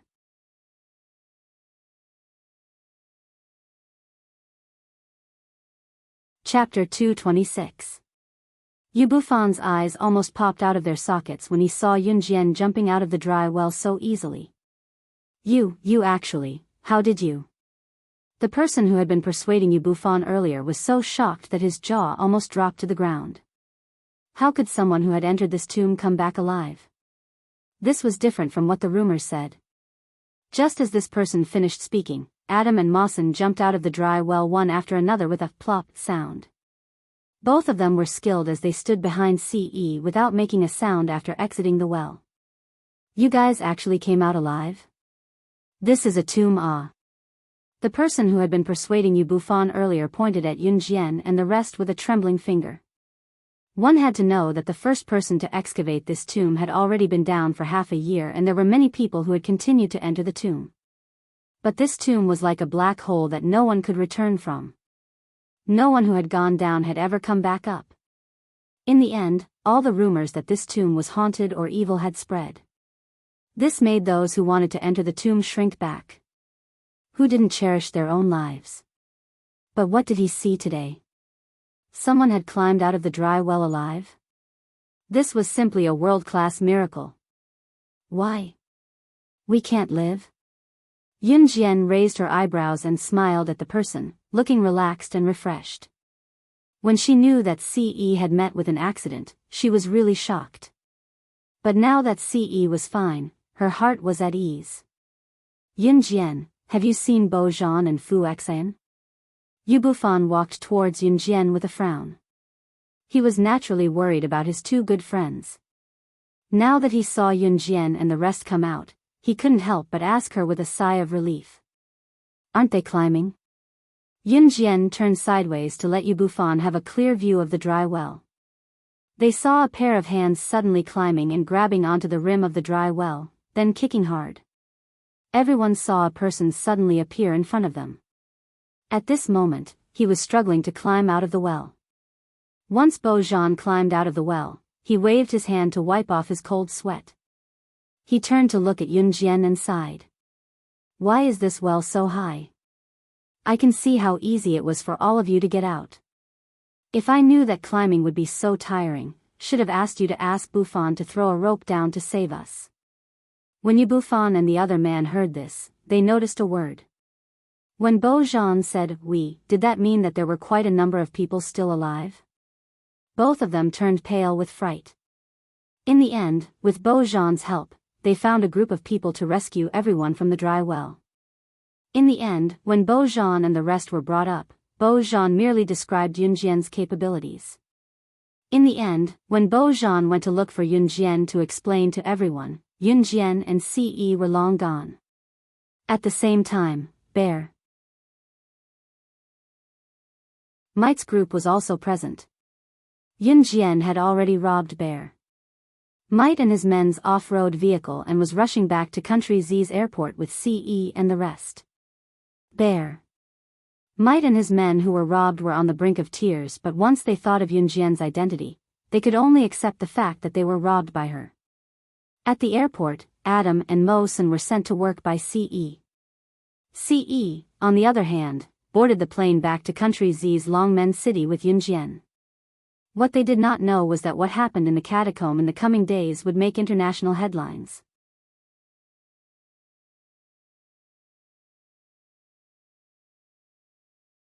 Chapter 227. Since they had prepared an excuse beforehand, neither Qin Yiru nor the school found it odd when Yun Jian disappeared for the past few days. After Yun Jian had settled down, she received news from Zhang Jifan. The renovation of the shop was done. What was lacking now was a channel to import cars. Yun Jian had already contacted the channel to import cars. Once the shop was done, she sent a luring witch to contact the relevant personnel. Furthermore, Zhang Jifan was the one who contacted all the relevant personnel. Since it was a car dealership, the sales volume of cars was not high in 1998. By the standards of some families in this era, cars were considered a high consumable. Not only did the purchase of a car require a constant supply of fuel, the car itself was not cheap. In addition, there was the need to pay taxes and a series of related matters. Buying a car like this was not an easy task. Therefore, she was planning to sell it to the rich and powerful bosses at the moment. Yunjian's new cruise had just been established and its reputation in Longmen City was not established yet. Some of the bosses had not even heard of New Cruise's name, let alone come here to look at and buy cars. Under such circumstances, Yunjian planned to hold a large-scale auto show in Longmen City. As the name suggested, an auto show was to showcase cars to the public while inviting reputable figures to watch the show to increase the company's reputation. Of course, there were monetary conditions to hold an auto show. Yunjian did not have to worry about that. As for inviting reputable figures to watch the show, Yunjian already had plans for that. As for the auto show, Yunjian had moved it to a month later. Within this month, she had asked Zhang Jifan to arrange the car and get them to stay in it. At the same time, she had him prepare everything related to the auto show. As for other matters such as inviting reputable figures to the auto show, she would take care of them. Zhang Jifan was now obedient to Yunjian in every way, so he nodded in agreement to Yunjian's arrangements. When Yunjian came home today, she realized that Qin Yiru was home early. Qin Yiru was smiling as she made dinner for Yunjian and sat down with her. "Mom, what's wrong?"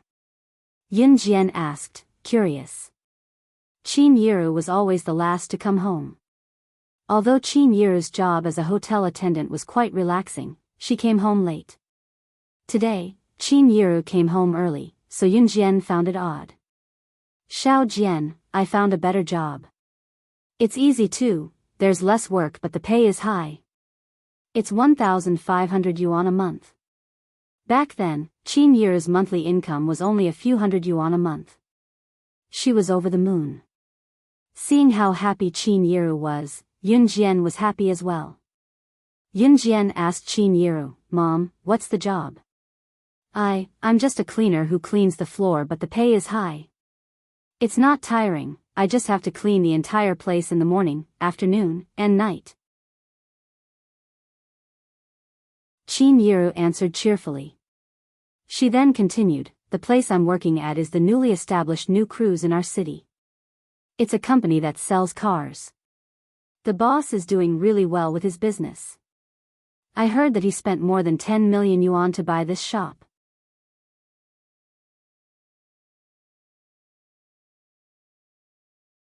Chapter 228. When she heard from Qin Yiru that her mother was working at New Cruise, Yunjian's eyelids twitched. Her mother's workplace had become her own company. Yunjian was taken aback by this as well. It was a good thing though. At least Qin Yiru was working at her company.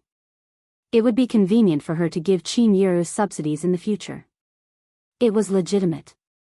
At the same time, Yunjian was thinking if she should tell Zhang Jifan the next time she saw him to give the cleaning lady a raise. "Xiao Jian, are you listening to me?" Qin Yiru waved her hand a few times in front of Yunjian when she saw that Yunjian was distracted.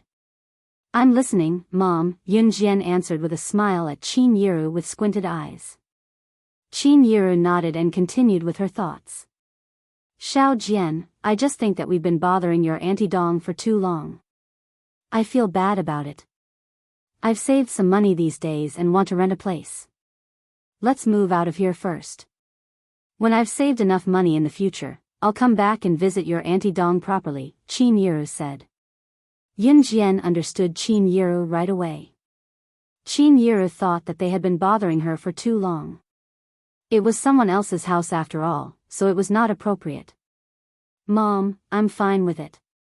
I'll listen to you," Yunjian said. She really was fine with it. To her, moving to another place was just a change of sleeping place.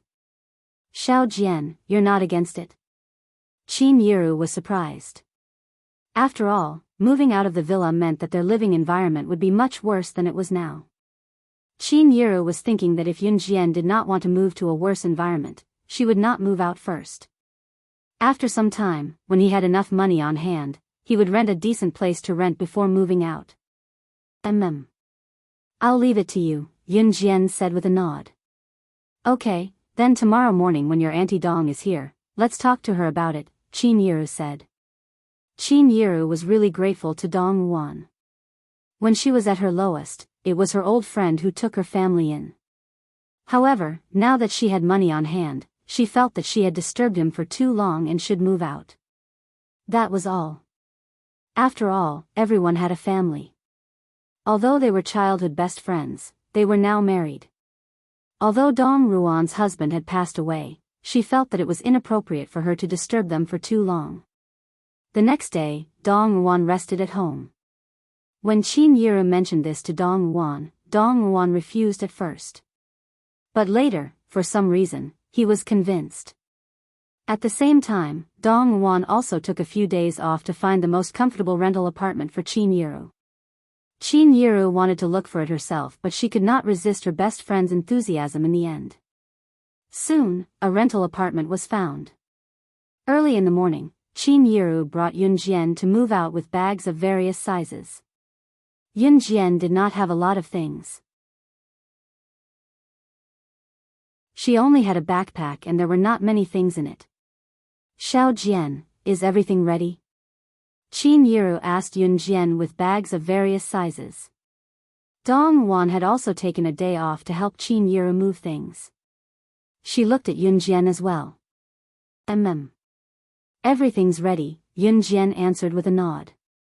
Let's go then, Qin Yiru said and pushed the bags out the door. Screech, there was the sound of a car braking and the door was opened. Ce had just returned from the door when he saw Yun Jian and Qin Yiru walking out with bags of various sizes. He asked with a frown, what are you guys doing? Yeah, Yi's back. Auntie, I've been bothering you all these days. I'm moving out today. Come, Xiao Jian, say goodbye to Ai, Qin Yiru told Ce. She had been addressing Ce in an affectionate tone like an elder these days and it was tacitly acknowledged. When Ce heard Qin Yiru's explanation, his brows furrowed and he was already in front of Yun Jian, his tall frame looming over her.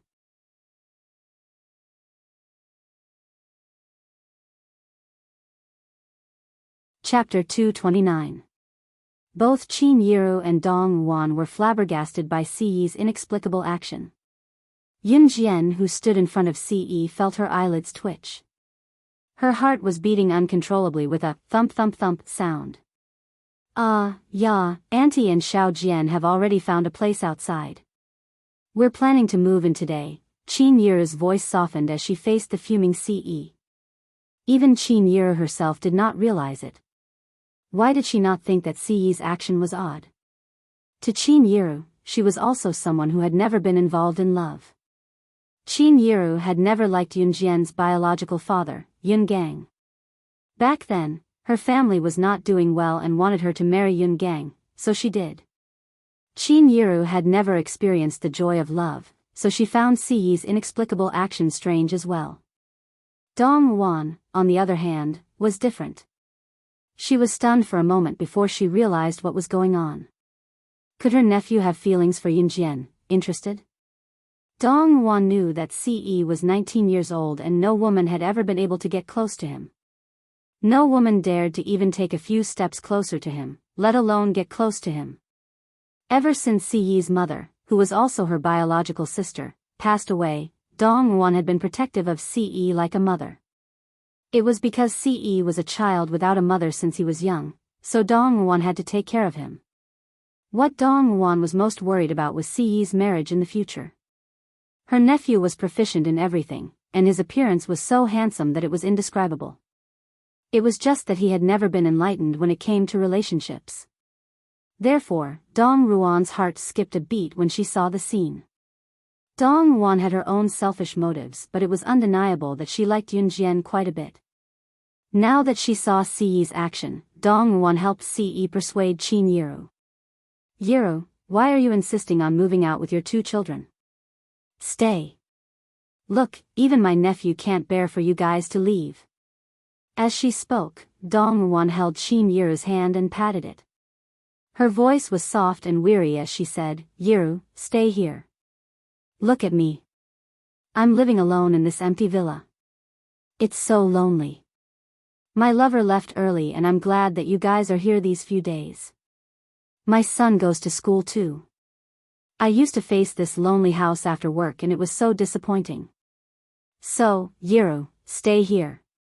Dong Ruan said it sincerely. After Dong Ruan's husband passed away in a car accident, she had been living alone with her son. Although they were well off, her son studied in a closed-off aristocratic school and rarely returned home. Now that she saw Qin Yiru's family moving in, she was genuinely happy. As for Ce, he did not stay for long at Dong Ruan's house. When Dong Ruan persuaded Qin Yiru to stay, Ce's grip on Yunjian's hand tightened. She wanted to leave but he would not let go. Yunjian pursed her lips. She wanted to say something but when the words reached her mouth, she could not say anything. Qin Yiru did not seem to notice Ce's grip on Yunjian's hand. She was slow when it came to emotions. However, under Dong Ruan's repeated persuasion, Qin Yiru finally nodded with tears in her eyes. All right, we'll stay. Yunjian's cheeks were already rosy. She struggled but could not break free. In the end, she could only give up. And Dong Ruan saw all of this.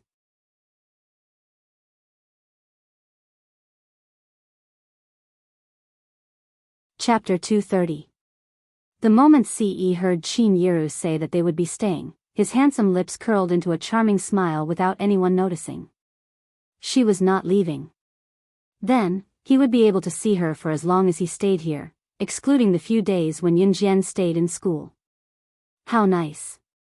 From then on, Ce would only go out to handle some necessary matters during the 5 days when Yunjian stayed in school. On the weekends when Yunjian came back from school, she would be able to see him every day.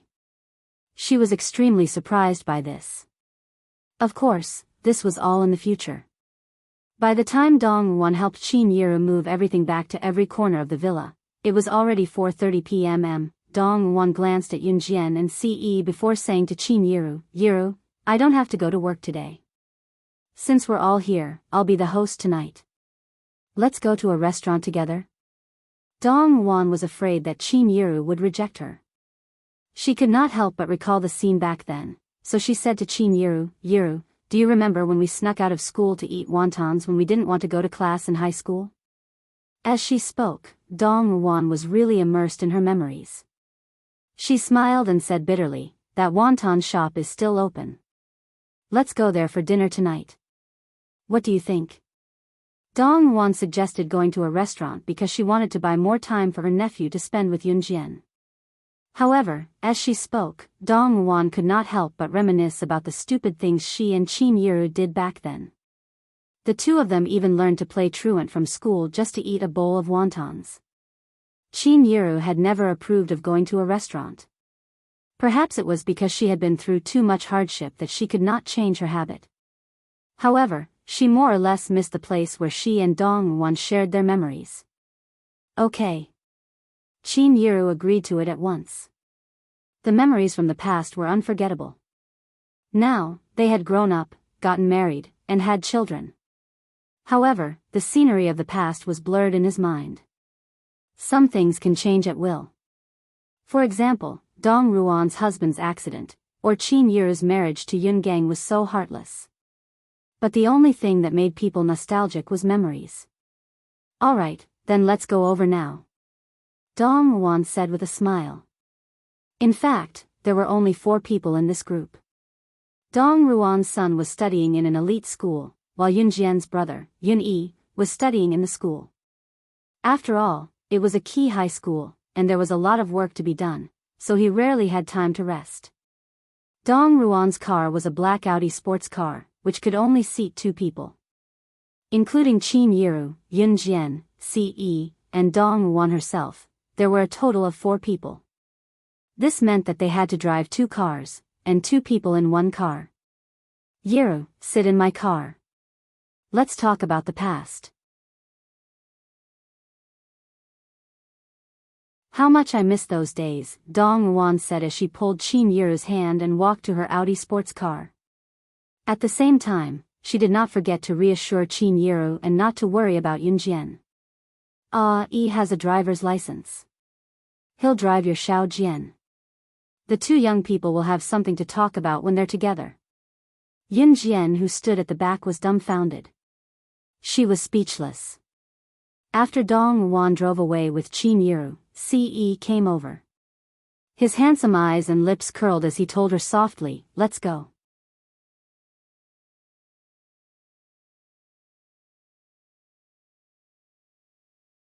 Chapter 231. Dong Wan started the engine and drove off in the Audi without waiting for Yunjian and Ce. By the time Yunjian got into Ce's Lamborghini, Dong Wan had already driven a long distance away. Yunjian instantly felt as though she had been tricked into boarding a pirate ship. However, this wasn't the first time she had been in Ce's car. This time, however, she felt a little strange. When she turned her head and saw Ce's handsome face, she had the urge to blush. Fortunately, nothing happened along the way. Dong Wan gave her location to Ce, so Ce quickly found the wonton shop they were at. This was an extremely old wonton shop. The decorations in the shop were from more than 10 or 20 years ago, which was already outdated for the current era. However, the shop's business had always been good, so the shop had been open until now and hadn't closed down. Many of the old shops in the surrounding area had already closed down or been sold, so this wonton shop was the only one that was still open. Above the door of the wonton shop, there were a few words written in block letters, "Sue's Little Wonton." The owner of this wonton shop was an old lady in her 50s or 60s with the surname Su. This shop was run by Old Lady Su and her husband, but Old Lady Su's husband had passed away a few years ago. When Ce stopped the car and walked into the shop with Yunjian, Qin Yiru and Dong Wan were catching up with Old Lady Su. In fact, Old Lady Su knew Qin Yiru and Dong Wan. When they were young, they loved to come to Old Lady Su's wonton shop the most. At that time, Old Lady Su was only Qin Yiru and Dong Ruan's age. Back then, Dong Wan and Qin Yiru had played truant from school and realized that they had only brought enough money for a bowl of wonton. Later, Old Lady Su asked her husband to make an extra bowl of wonton for them as a free gift. Dong Wan and Qin Yiru had always remembered this incident and would never forget it. When they were seated, Dong Wan deliberately pulled Qin Yiru to sit with her, forcing Yunjian to sit with Ce. Yunjian pursed her lips. Ce understood what his aunt meant, and a rare smile appeared on his handsome face. "Here, 4 bowls of wonton. They're fresh out of the pot, and the stuffing is all made this morning. Come and have a taste. Let's see if it tastes the same as it did 10 years ago." Old Madame Su appeared to be full of vigor. She placed bowls of wonton in front of the 4 people. Yunjian picked up a spoon and blew on the wonton gently before swallowing it down with some soup. The smell was very fragrant and delicious. She narrowed her eyes. In her previous life, she had traveled all over the world and eaten countless delicacies. However, this was the first time she had eaten such a delicious wonton that was bland yet had a hint of natural flavor. This was even more delicious than those delicacies. Delicious. It tastes just as good as it did in the past. Qin Yiru and Dong Wan couldn't help but exclaim in admiration as they tasted the wonton delicately. "Eat more if it's delicious." Old Madame Su covered her mouth and laughed. She had always held on to this wonton shop. After her husband's death, it became her only tie. This place was the place where she and her husband reminisced. As old Madame Su reminisced with Qin Yiru and Dong Wan, she couldn't help but steal a few glances at Yunjian and Ce. In the end, old Madame Su sighed and said, "These 2 children are so handsome. I think they look like husband and wife. These 2 children have a bright future ahead of them." This empty praise made Yunjian choke on her wonton. She coughed a few times. "Are you okay?" Ce threw away the spoon in his hand and gently patted Yunjian's back.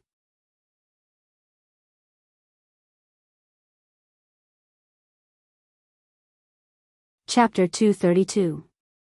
Old Madame Su chuckled and looked at Ce like she had been there before, mumbling to herself, "Hey, Ce, you're right. It's great to be young." Yunjian choked harder at that. Ce pushed the stool away and stood up with his tall and muscular frame to go behind Yunjian to pat her back. "Where do you feel uncomfortable? Eat slowly. Don't choke." Ce's gentle tone surprised Dong Ruan, who was his aunt. Her nephew had always prided himself as cold and aloof, usually not interested in women. But now, Dong Ruan could not help gulping as she thought about it. He was really interested this time. She wanted to give herself a thumbs up. It seemed like she was right to matchmake Yunjian and her nephew. No matter how clueless Qin Yiru was about love, she should have noticed it by now. In spite of it, Qin Yiru was concerned about Yunjian and did not notice anything else. She stood up quickly and asked Yunjian frantically, "Xiao Jian, how are you? You didn't choke, did you? Don't rush to eat the wontons. Slow down. Eat slowly." As she spoke, Qin Yiru wanted to help Ce pat Yunjian's back. "Yiru's fine. It's normal for her to choke. Let my A-E do it. He's good at this. Let him pat her and she'll be done in no time." Dong Ruan pulled Qin Yiru and stood aside with a chuckle, covering her mouth. Qin Yiru, on the other hand, was completely relieved, thinking that Ce had learned some sort of massage. Yunjian recovered quickly, her cheeks flushed. Ce's hand had slid up and down her back just now. She could even feel his hand touching her skin and brushing past the strap of her bra. The part of her body that had never been touched before was tingling. Yunjian waved her hands quickly. "I'm fine. I just choked accidentally. I'm fine now." Ce wore a charming smile. Old Madame Su was full of praise when she saw it. She was probably talking about Yunjian and Ce together. Qin Yiru was amused by her words. In spite of it, Qin Yiru did not think otherwise. To her, Ce was excellent, be it his family background, character, or looks. Her Xiao Jian was excellent in her heart too, but her family background was not good enough for someone like Ce. Otherwise, Qin Yiru would be more than willing to treat Ce as her son-in-law. Yunjian was still young, but from Qin Yiru's point of view, 15 years old was the age to talk about marriage in a few years in the countryside. After they were done with the wontons, Dong Ruan dragged Qin Yiru to walk around the street they used to frequent when they were younger. Without a doubt, Dong Ruan had created an atmosphere for Ce to be alone with Yunjian again. No matter how dumb Yunjian was, she could tell what Dong Ruan meant. She blushed but did not reject Ce's goodwill. She could feel that she was getting along with him and she did not dislike it. However, she did not know how to feel more deeply about it. Yunjian and Ce walked along a bustling street. Both of them were walking side by side. On the other hand, Ce, who stood beside Yunjian, had his hands in his pockets with a smirk, looking happy. Both of them walked around aimlessly. The street was downtown, so there were many people coming and going. Suddenly, a lively figure flashed past Yunjian's eyes. She was stunned when she saw who it was. The other party was taken aback as well. "Wow! My Yunjian, what a coincidence to run into you here." The person was none other than Chu Ning. Chu Ning was a year older than Yunjian and was currently in her first year of high school.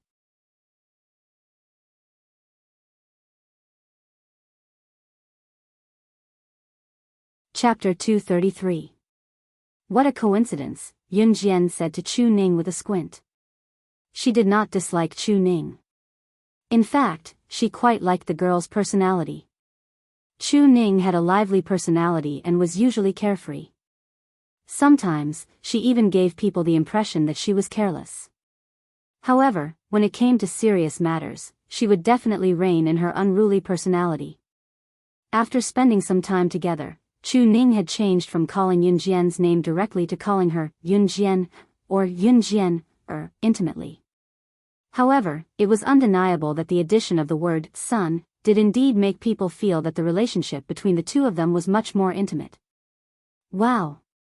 Chu Ning, is this handsome guy your friend too? While Yunjian and Chu Ning were greeting each other, a girl who came with Chu Ning led the group of people closer to them. The girl stared at Ce in a daze, looking like she was smitten. No, he's from Yunjian's family.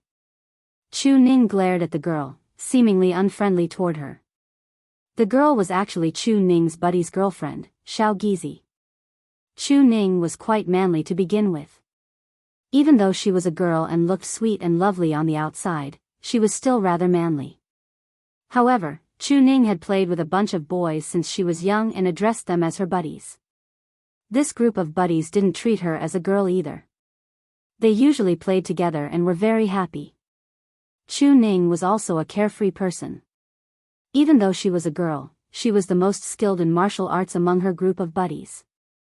That was why Chu Ning caught Gu Yunjian's attention and was selected to be a candidate for the Advanced Special Forces. Today, Chu Ning was out on the streets with a group of her close friends. As for the other girls present, they were the girlfriends of Chu Ning's buddies. Xiao Gizi was Chu Ning's best buddy's girlfriend. Seeing Xiao Gizi asking about the handsome Ce in front of her buddies, Chu Ning was naturally upset. She felt indignant for her buddy. How could he find such a flirtatious girlfriend? That was why she didn't treat Xiao Gizi nicely. Therefore, when Chu Ning said that Ce belonged to Yunjian's family, it was a warning to Xiao Gizi that Ce belonged to her friend and that he was already taken. Oh. Xiao Gizi agreed and stood to the side, but her eyes were still fixed on Ce. Initially, she thought that her current boyfriend was handsome. However, she regretted it when she saw Ce. It turned out that a truly handsome man was not like her current boyfriend. Xiao Gizi's boyfriend, who was also Chu Ning's best friend, was called Meng Xiao. Meng Xiao didn't notice that his girlfriend, Xiao Gizi, was acting differently at this time. On the contrary, Meng Xiao was an enthusiastic person.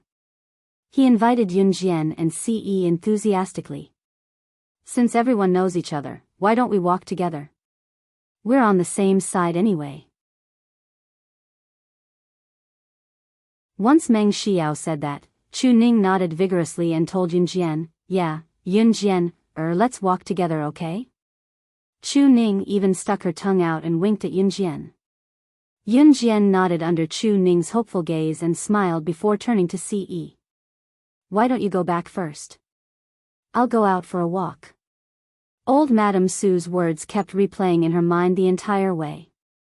Her cheeks were flushed pink, making her look irresistible. This caused her to blush whenever she saw Ce, so she wanted him to go back first.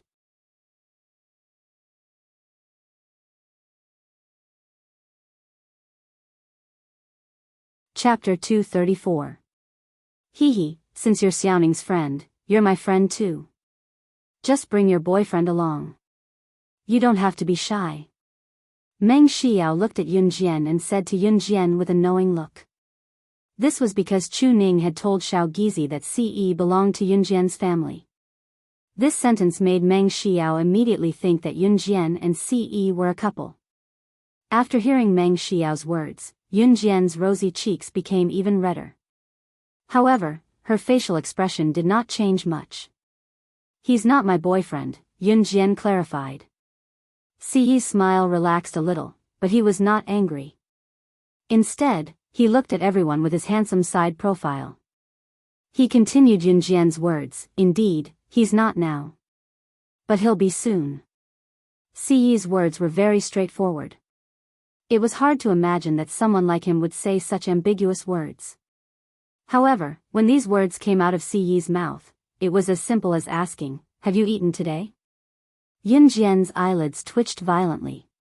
She did not expect Ce to really say it out loud.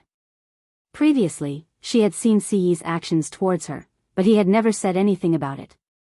His words just now really gave her a shock. Yunjian did not know that Ce had never been in contact with women. Ever since he was young, he had always hated women. Once he fell in love, it would never change for the rest of his life. Moreover, once he found out about his feelings, he would definitely not hide. It was precisely because of this that Ce dared to say it out loud and do it in front of everyone. Chu Ning took a deep breath and was the first to step forward to ease the awkward atmosphere. Alright, let's hurry and go. Before the sun sets, let's take a walk around. Saying that, Chu Ning put an arm around Yunjian's shoulder and led the way. At this moment, Xiao Gizi, who was walking at the back, took a few glances at the tall and handsome Ce who was walking beside Yunjian, then at her boyfriend, Meng Xiao. She suddenly felt that Meng Xiao was even less outstanding. Why? Xiao Gizi dug her fingernails into the flesh of her palms. Why can't I be the first person to meet such a handsome man? In 2 days' time for Yunjian and the rest to go on a mission. Gu Junjian had specifically instructed that they were not allowed to touch many things when they went on a mission 2 days later. Therefore, Chu Ning dragged Yunjian around as a way to have some fun before they went on a mission. At this moment, the sky was already dark and the neon lights on the streets were lit up. It's getting dark and it's quite boring to walk around here. I have a good idea. There's going to be a motorcycle race on the mountain road today. There are some big shots that we don't usually see. I heard that there are a few international motorcycle racers. Do you want to go and take a look? After strolling around the streets, they didn't see anything new. Just as everyone was about to say goodbye and go home, a boy with a righteous face stood up and boasted. Are you serious? Is this news accurate? Immediately, another guy chimed in. In fact, other than Chu Ning, the other girls were the girlfriends of Chu Ning's friends. In front of their girlfriends, this group of guys naturally wanted to show their most heroic and knowledgeable side.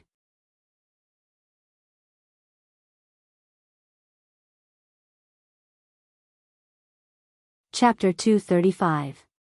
I won't be going, Yunjian told Chu Ning with a smile. Come on, Yunjian, let's go and have some fun. Chu Ning tugged at the corner of her shirt and winked at Yunjian, whispering to Yunjian, we'll be going on a mission in 2 days. Let's use this time to go and have some fun. Yunjian glanced at Ce beside her before nodding at Chu Ning. She did not want to continue shopping, but once she thought of walking alone with Ce after parting ways with Chu Ning and the rest, her heart skipped a beat. At the same time, she felt bitter. Hence, she agreed to go with Chu Ning and the rest.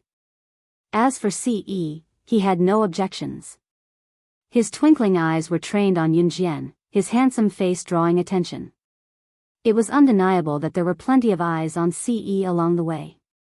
Let's go then. Chu Ning held Yunjian's hand like they were close friends and strutted ahead. Mountain Winding Road was situated on a mountain not far away. As the name suggested, the mountain was called Mountain Winding and the road was called Mountain Winding Road for short. At the same time, this road was built halfway up Pan Mountain. Some of Longmen City's rich kids, noble families, and big bosses liked to play exciting games. Like racing, motorcycle racing, and so on. Usually, these exciting games were played on this road in Pan Shan. Hence, there was another name for the road, Life and Death Road. Yunjian and the rest walked there.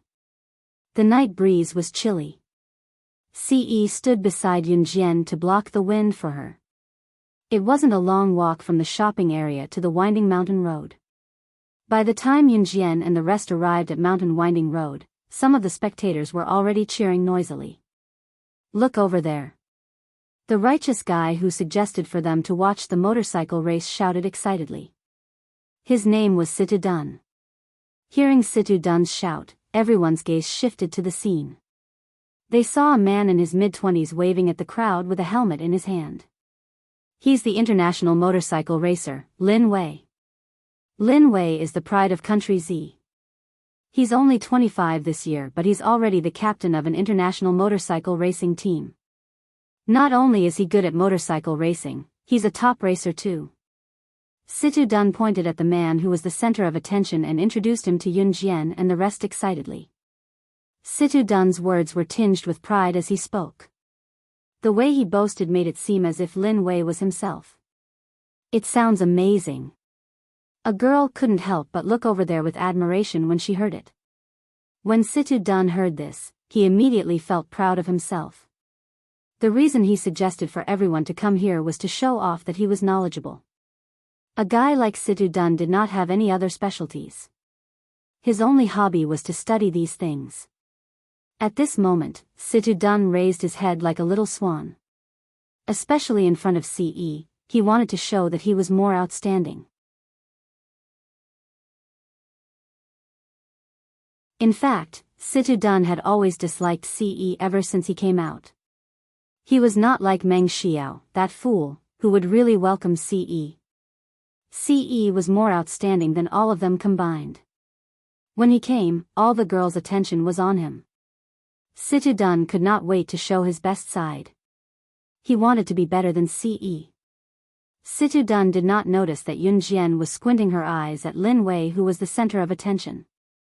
She was wondering why Lin Wei looked so familiar. Wasn't Lin Wei ranked 4th on the assassin ranking? Lin Wei was also an assassin from the Inhun organization.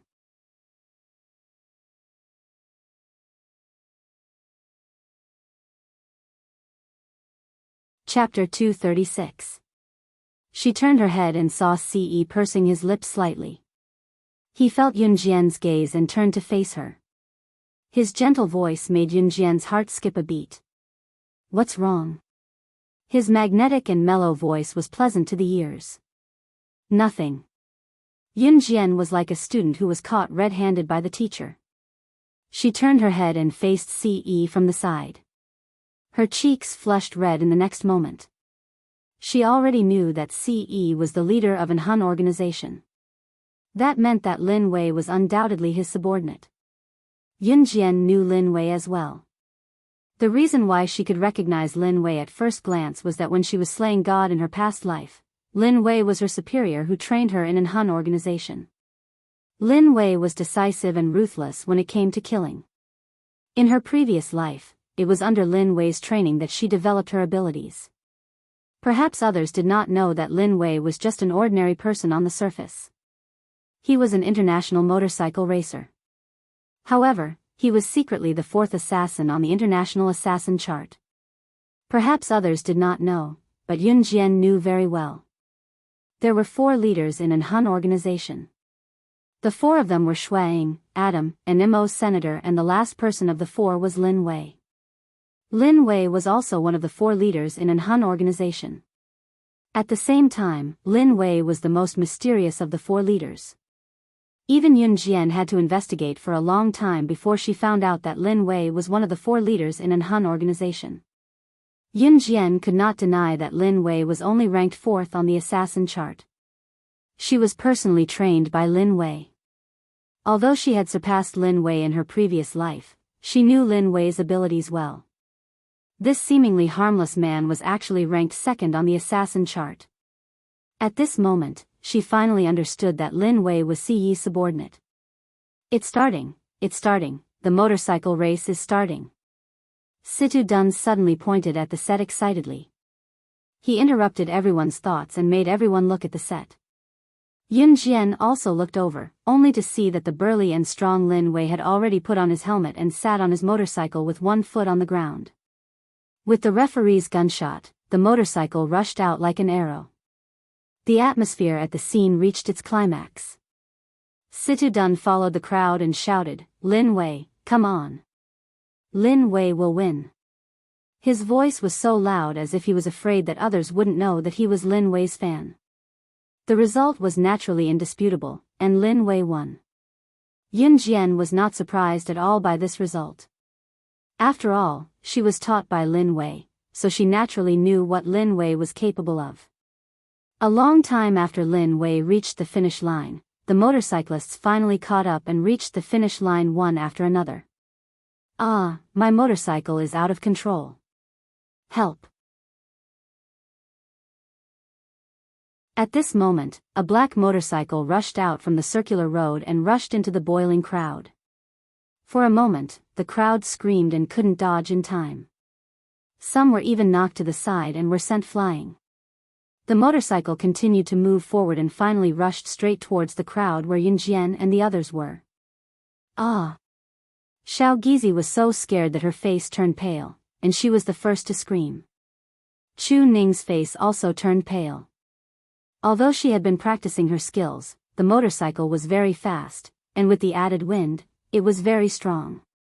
She didn't have the strength to resist at all. Yunjian narrowed her eyes.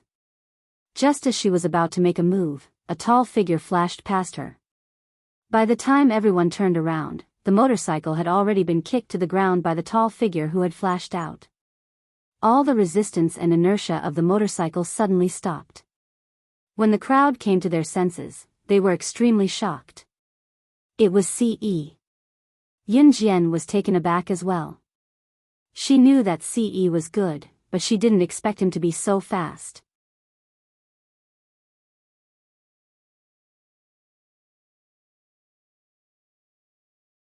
Chapter 237. Hiss! Everyone at the scene sucked in a breath of air. Everyone looked at the scene in front of them in fear and shock. Ce put his hands back into his pockets after kicking down the motorcycle that had gone out of control. He walked back to Yunjian's side as if nothing had happened. Only the motorcycle that was still spinning on the spot and the driver's cries for help announced that everything that had just happened was real. Situ Dun was the most frightened person at this moment. Situ Dun didn't like Ce. He thought that Ce was just a pretty boy. He didn't expect him to be so powerful. Situ Dun was not only shocked by this. Lin Wei turned his head when he heard the commotion. He was stunned when he saw Ce. Lin Wei strode over to Ce as fast as he could. He lowered his head respectfully and said to Ce, "Young master."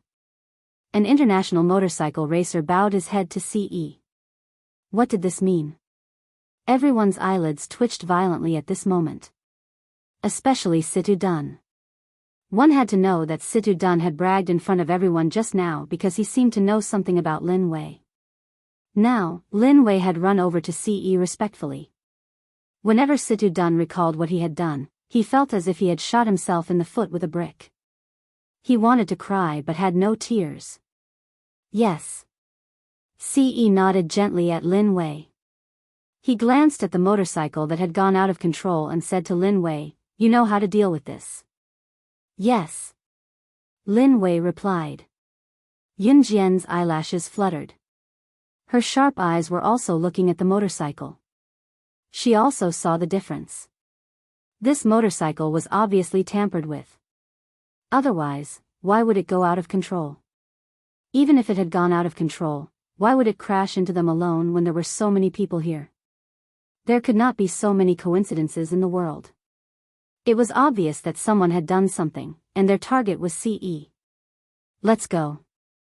Yunjian was still looking at the motorcycle when Ce suddenly turned around and grabbed her hand. His deep eyes stared at Yunjian as he held her hand and walked back the way they came. "Yunjian, are you leaving?" Chu Ning saw that Yunjian was about to leave and immediately called out to her. She was a little afraid of Ce now, so she spoke hesitantly. "She's leaving." Before Yunjian could reply to Chu Ning, Ce dragged her away. "Then I'll see you 2 days later." Chu Ning swallowed a mouthful of saliva. The thought of Ce's ferocious glare made her a little scared, but she still greeted Yunjian. "Okay." Yunjian nodded as she was dragged away by Ce. On the way down the mountain, it was dark all around and there were no street lights. "Did someone try to assassinate you just now?" Yunjian asked. She already knew that someone had tried to assassinate him. "Yeah," Ce said with a nasal voice. Just as Ce finished speaking, his deep and sharp eyes flashed. Yunjian also realized that something was wrong. Someone was coming. Just as Yunjian narrowed her eyes and was about to make a move, Ce wrapped his arm around her waist and rolled her into a thick bush at the foot of the mountain at lightning speed. Yunjian felt dizzy. Then, she saw Ce's enlarged handsome face above her. If there was anyone here, they would definitely be able to see the two of them hiding amidst the thick and tall grass in an ambiguous position. Yun Jian was about to push Ce away when she heard a flurry of footsteps. She immediately stopped moving. Someone was coming. Of course, it was the group of people who wanted to assassinate Ce. If it weren't for Yun Jian and Ce's sensitive ears, they wouldn't have been able to hear the sound. Ce was on top of Yun Jian. His breathing gradually quickened. The milky scent of a young girl wafted into his nose. Yun Jian's rosy lips were right in front of him. It was as tempting as a delicious pastry. At this moment, the footsteps were getting closer.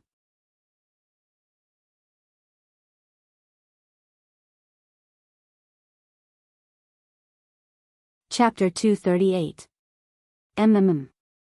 Yun Jian's soft lips were kissed all of a sudden. Her eyes widened as she stared at Ce's enlarged face. Shock.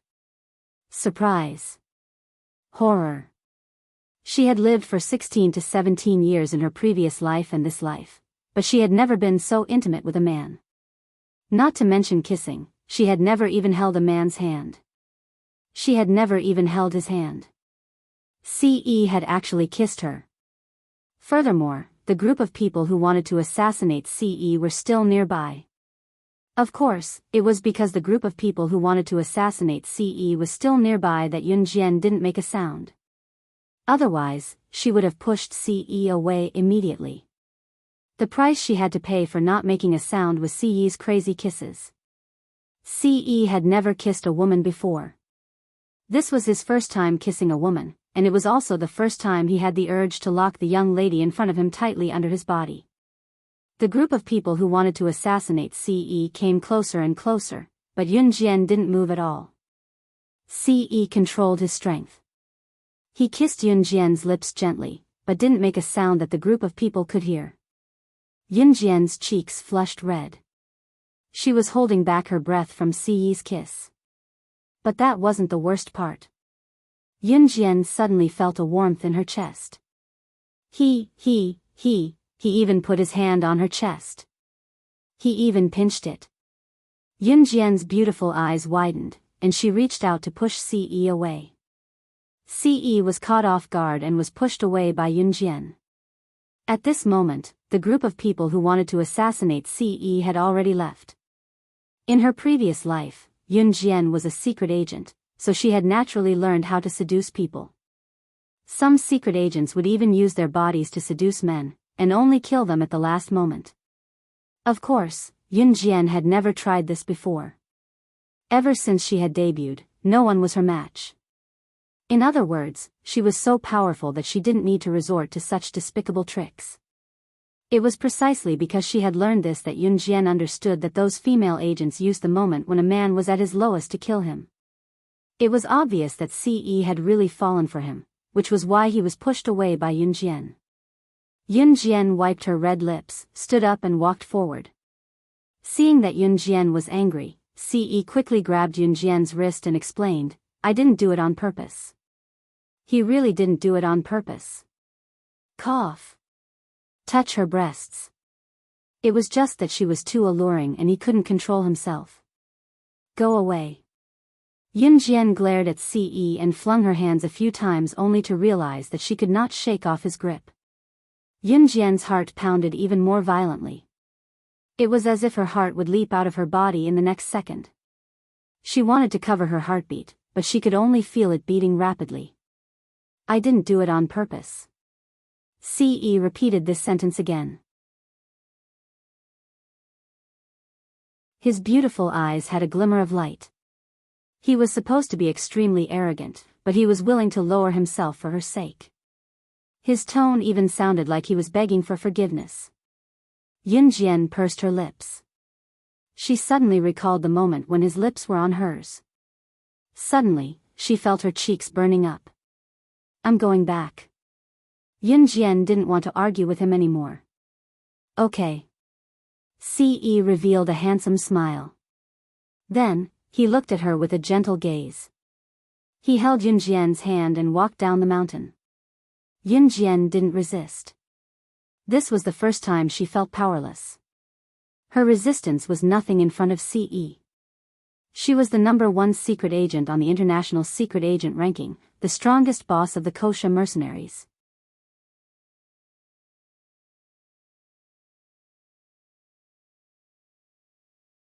Chapter 239. By the time Yunjian and Ce returned to the villa, Dong Wan and Qin Yiru had already gone home. Dong Wan and Qin Yiru were currently sitting in the living room facing a television as they enjoyed snacks while watching a drama. Dong Wan came from a wealthy family, so it was not surprising that she could afford a television in this era. Qin Yiru, on the other hand, was obviously planning to relax for the day as she and Dong Wan watched the drama on the television together in a lively atmosphere. Qin Yiru did not notice anything when she saw Yunjian and Ce coming back from the front door. She merely asked, "Xiao Jian, Ae, you're back. Do you want to come and watch some TV together?" Dong Wan saw Yunjian and Ce coming in one after another and Yunjian's cheeks blushing for some reason. She knew that her nephew must have done something terrible. In spite of it, Dong Wan pretended that she did not see anything and greeted Yunjian and Ce like how Qin Yiru did. "Mom, I'm tired from shopping today. I'll go to bed first," Yunjian said. "Okay, Xiao Jian, go upstairs and rest if you're tired," Qin Yiru said. Yunjian nodded and went upstairs. "Auntie, I'll go back to my room too." Ce went upstairs with Yunjian with a dark expression. "The kids aren't feeling well, are they?" Qin Yiru watched Ce go upstairs worriedly and wanted to stand up to ask about it. "I already said that they are still children. We adults should mind our own business. Besides, they're all grown up, they should know better. Of course, they'll tell us if they're feeling unwell." Dong Wan stopped Qin Yiru and said with a smile. Qin Yiru was relieved to hear that and calmed down to continue watching the television. Second floor. As soon as Yunjian went upstairs, Ce followed closely behind. However, he didn't do anything to her. Instead, he looked at her petite back and said, "Good night." When Yunjian heard Ce's voice, she was stunned for a moment before she strode back to her room. 2 days later, because it was school day, classes were still going on as usual. Gu Junjian had already applied for leave for Yunjian in advance. Ce was not in Longmen City these days. After all, as the leader of Anhun, he naturally had many things to do. It was just that in order to spend more time with Yunjian, Ce had put aside his work to come stay in Longmen City during the weekends when Yunjian was not staying in the dormitory. By the time they arrived at the military training camp, the other 6 had already arrived. Yunjian returned to the team. After the 7 of them reported their numbers, Gu Junjian told them in a serious tone, "I've said before that the mission this time is very difficult, but I believe that you can complete it successfully. Now, each of you go to the armory and pick a weapon that suits you and gather here. Remember, you can only pick one weapon." Gu Junjian stood where he was with his hands behind his back after he finished speaking. The 7 of them went to the armory at once. The armory here was actually a place to store hidden weapons. The weapons room here was equipped with all kinds of weapons. Once they entered the armory, Chu Xiangnan could not help exclaiming, "Wow, wow, wow, there are so many weapons. So cool. Hurry up and pick a weapon that suits you and gather outside." Lu Shiyun was much calmer as he picked up a pistol and walked out. "Yunjian, what weapon do you plan to pick?" Chu Ning looked at the weapons excitedly and asked Yunjian hesitantly. "This." Yunjian turned her hand and smirked, her chosen weapon already in her palm. It was a butterfly knife.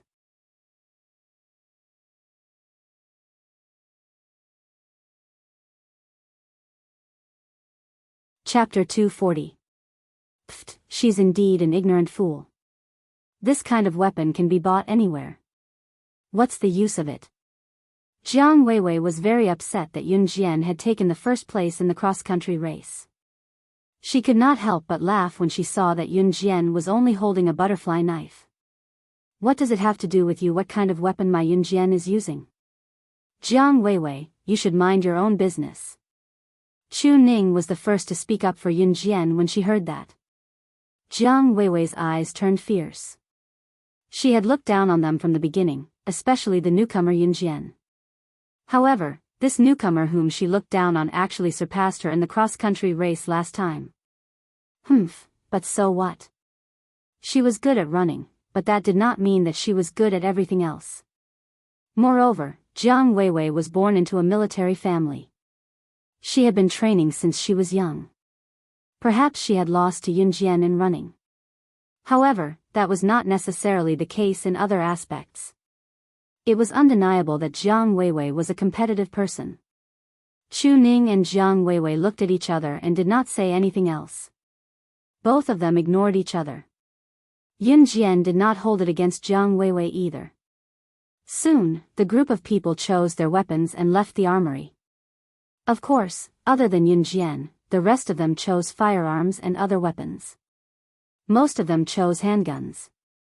Gu Junjian stood outside and watched as the few of them returned to the team after choosing their weapons. He glanced at the weapons in their hands and paused when he saw the butterfly knife in Yun Jian's hand. Other than Yun Jian, the rest of them chose handguns or other weapons with high damage. Yun Jian was the only one who could wield a weapon like the butterfly knife that required one's ability to wield it. Reporting, we have chosen our weapons. As the team leader, Lu Shiyun did a head count and reported to Gu Junjian. Okay. Gu Junjian nodded. Then, he began to announce the mission Yun Jian and the rest were about to carry out. Your mission location is in Country X's H province. There are 2 underworld forces in Country X, and they will soon conduct an arms trade, and your goal this time is to seize the arms. Remember, even if you can't take the firearms away, you have to make sure they don't complete the deal. As for the time and place where these 2 forces traded arms, we only have a rough idea. You'll have to go to Country X and investigate it in detail. Later, I will send a car to send you to Country X's H province. Remember, during the mission, you can only use code names. At this point, Gu Yunjian's tone was absolutely solemn. Also, Country X is an economically backward country. In Country X, the security is not as good as in Country Z. Especially for the underground forces, murder and arson are common. So, be careful. Under the tense and solemn atmosphere of Gu Junjian, everyone felt their hearts tighten. Yes. The group of people responded. Then get ready to set off immediately. Gu Junjian said. Country X was actually quite far from Country Z, but it was not separated by the sea. Therefore, as long as they passed the border, they could reach there by car. Gu Junjian sent someone to send them to Country X. The car drove for about a day and a night before they arrived. The person who sent Yun Jian and the rest overtook Yun Jian and the rest to H province and left. Lu Shiyun and the rest took some Country X currency that Gu Junjian gave them, and they quickly checked into a hotel. Country X's economic development was very backward, and this could be seen from the structure of the houses.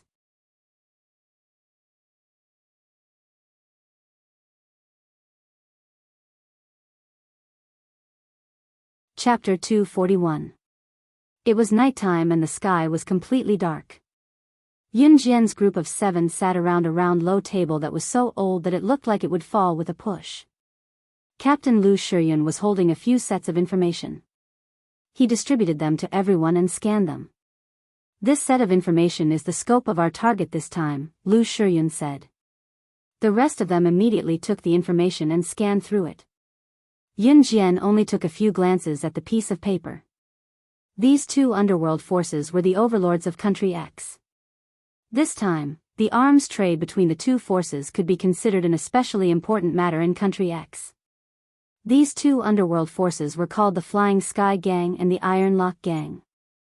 These 2 gangs were one gang. Country X did not have a large population, but these 2 gangs had about 1,000 people. As for the time and location of the other arms deals, even Gu Junjian had no way of finding out. If they wanted to disrupt the arms deal between these 2 gangs, they had to know the time and location of the deal. If they wanted to know the time and location of the deal, Yunjian's group of 7 had to investigate it themselves. Therefore, this mission was not suitable for the advanced special forces soldiers who often showed up. That was why Gu Junjian had said that they could not let the enemy suspect them at all during this period of time. If they wanted to understand this, they had to infiltrate the Flying Sky Gang and the Iron Lock Gang to investigate the situation. If they were caught and their identities were exposed, then the Flying Sky Gang and the Iron Lock Gang would be able to wantonly kill people in Country X. They would not be able to leave Country X alive. This was a matter of life and death, so it was not a small matter. Captain Lu Shiyun frowned and pondered for a long time before he suggested, since we don't know the exact time and location of the arms deal between the Flying Sky Gang and the Iron Lock Gang, we have to find out in the shortest time possible. Captain, I suggest we go to the Flying Sky Gang and the Iron Lock Gang tonight to find out more, Fang Xiaoran suggested. I think so too. Lu Shiyun nodded at Fang Xiaoran, then he pondered. Then, who should we send? Naturally, Azura and I will go. Both of us are the fastest runners. Even if we are detected by the enemy, we can retreat in time. Jiang Weiwei glanced at Yunjian. She had already started using code names to address each other. Not only was Jiang Weiwei displeased with Yunjian, but she was also displeased with everyone else present other than herself. But it was one thing to be unhappy with someone. She would also play some tricks on the person she was unhappy with. If there was one thing about Jiang Weiwei that people did not dislike, it would probably be that when it came to a critical moment, no matter how unhappy she was with someone, she would put away her feelings and complete the mission together with them first before taking revenge for her personal grudge. Lu Shiyun was silent for a while before nodding.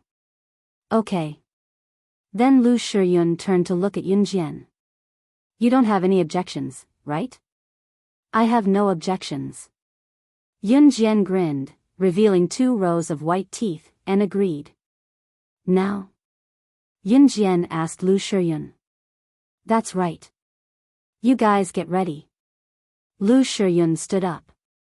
His handsome face revealed a trace of seriousness. I don't need to prepare. Yunjian smiled. She walked to her backpack, unzipped it, and took out a black bandage.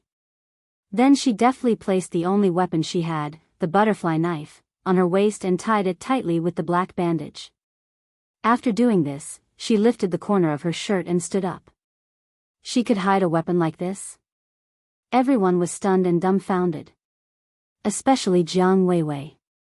She was still holding the shiny pistol in her hand and was still deciding if she should bring it out with her.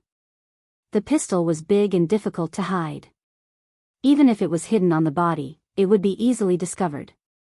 The butterfly knife, however, was different. If she tied it to her waist like how she was doing, unless someone lifted the corner of her shirt, no one would realize that she was hiding a knife at her waist. You're tuning into the Biyao's Wuxia Chronicles YouTube channel. Don't forget to subscribe and join us on this journey to catch the most captivating stories.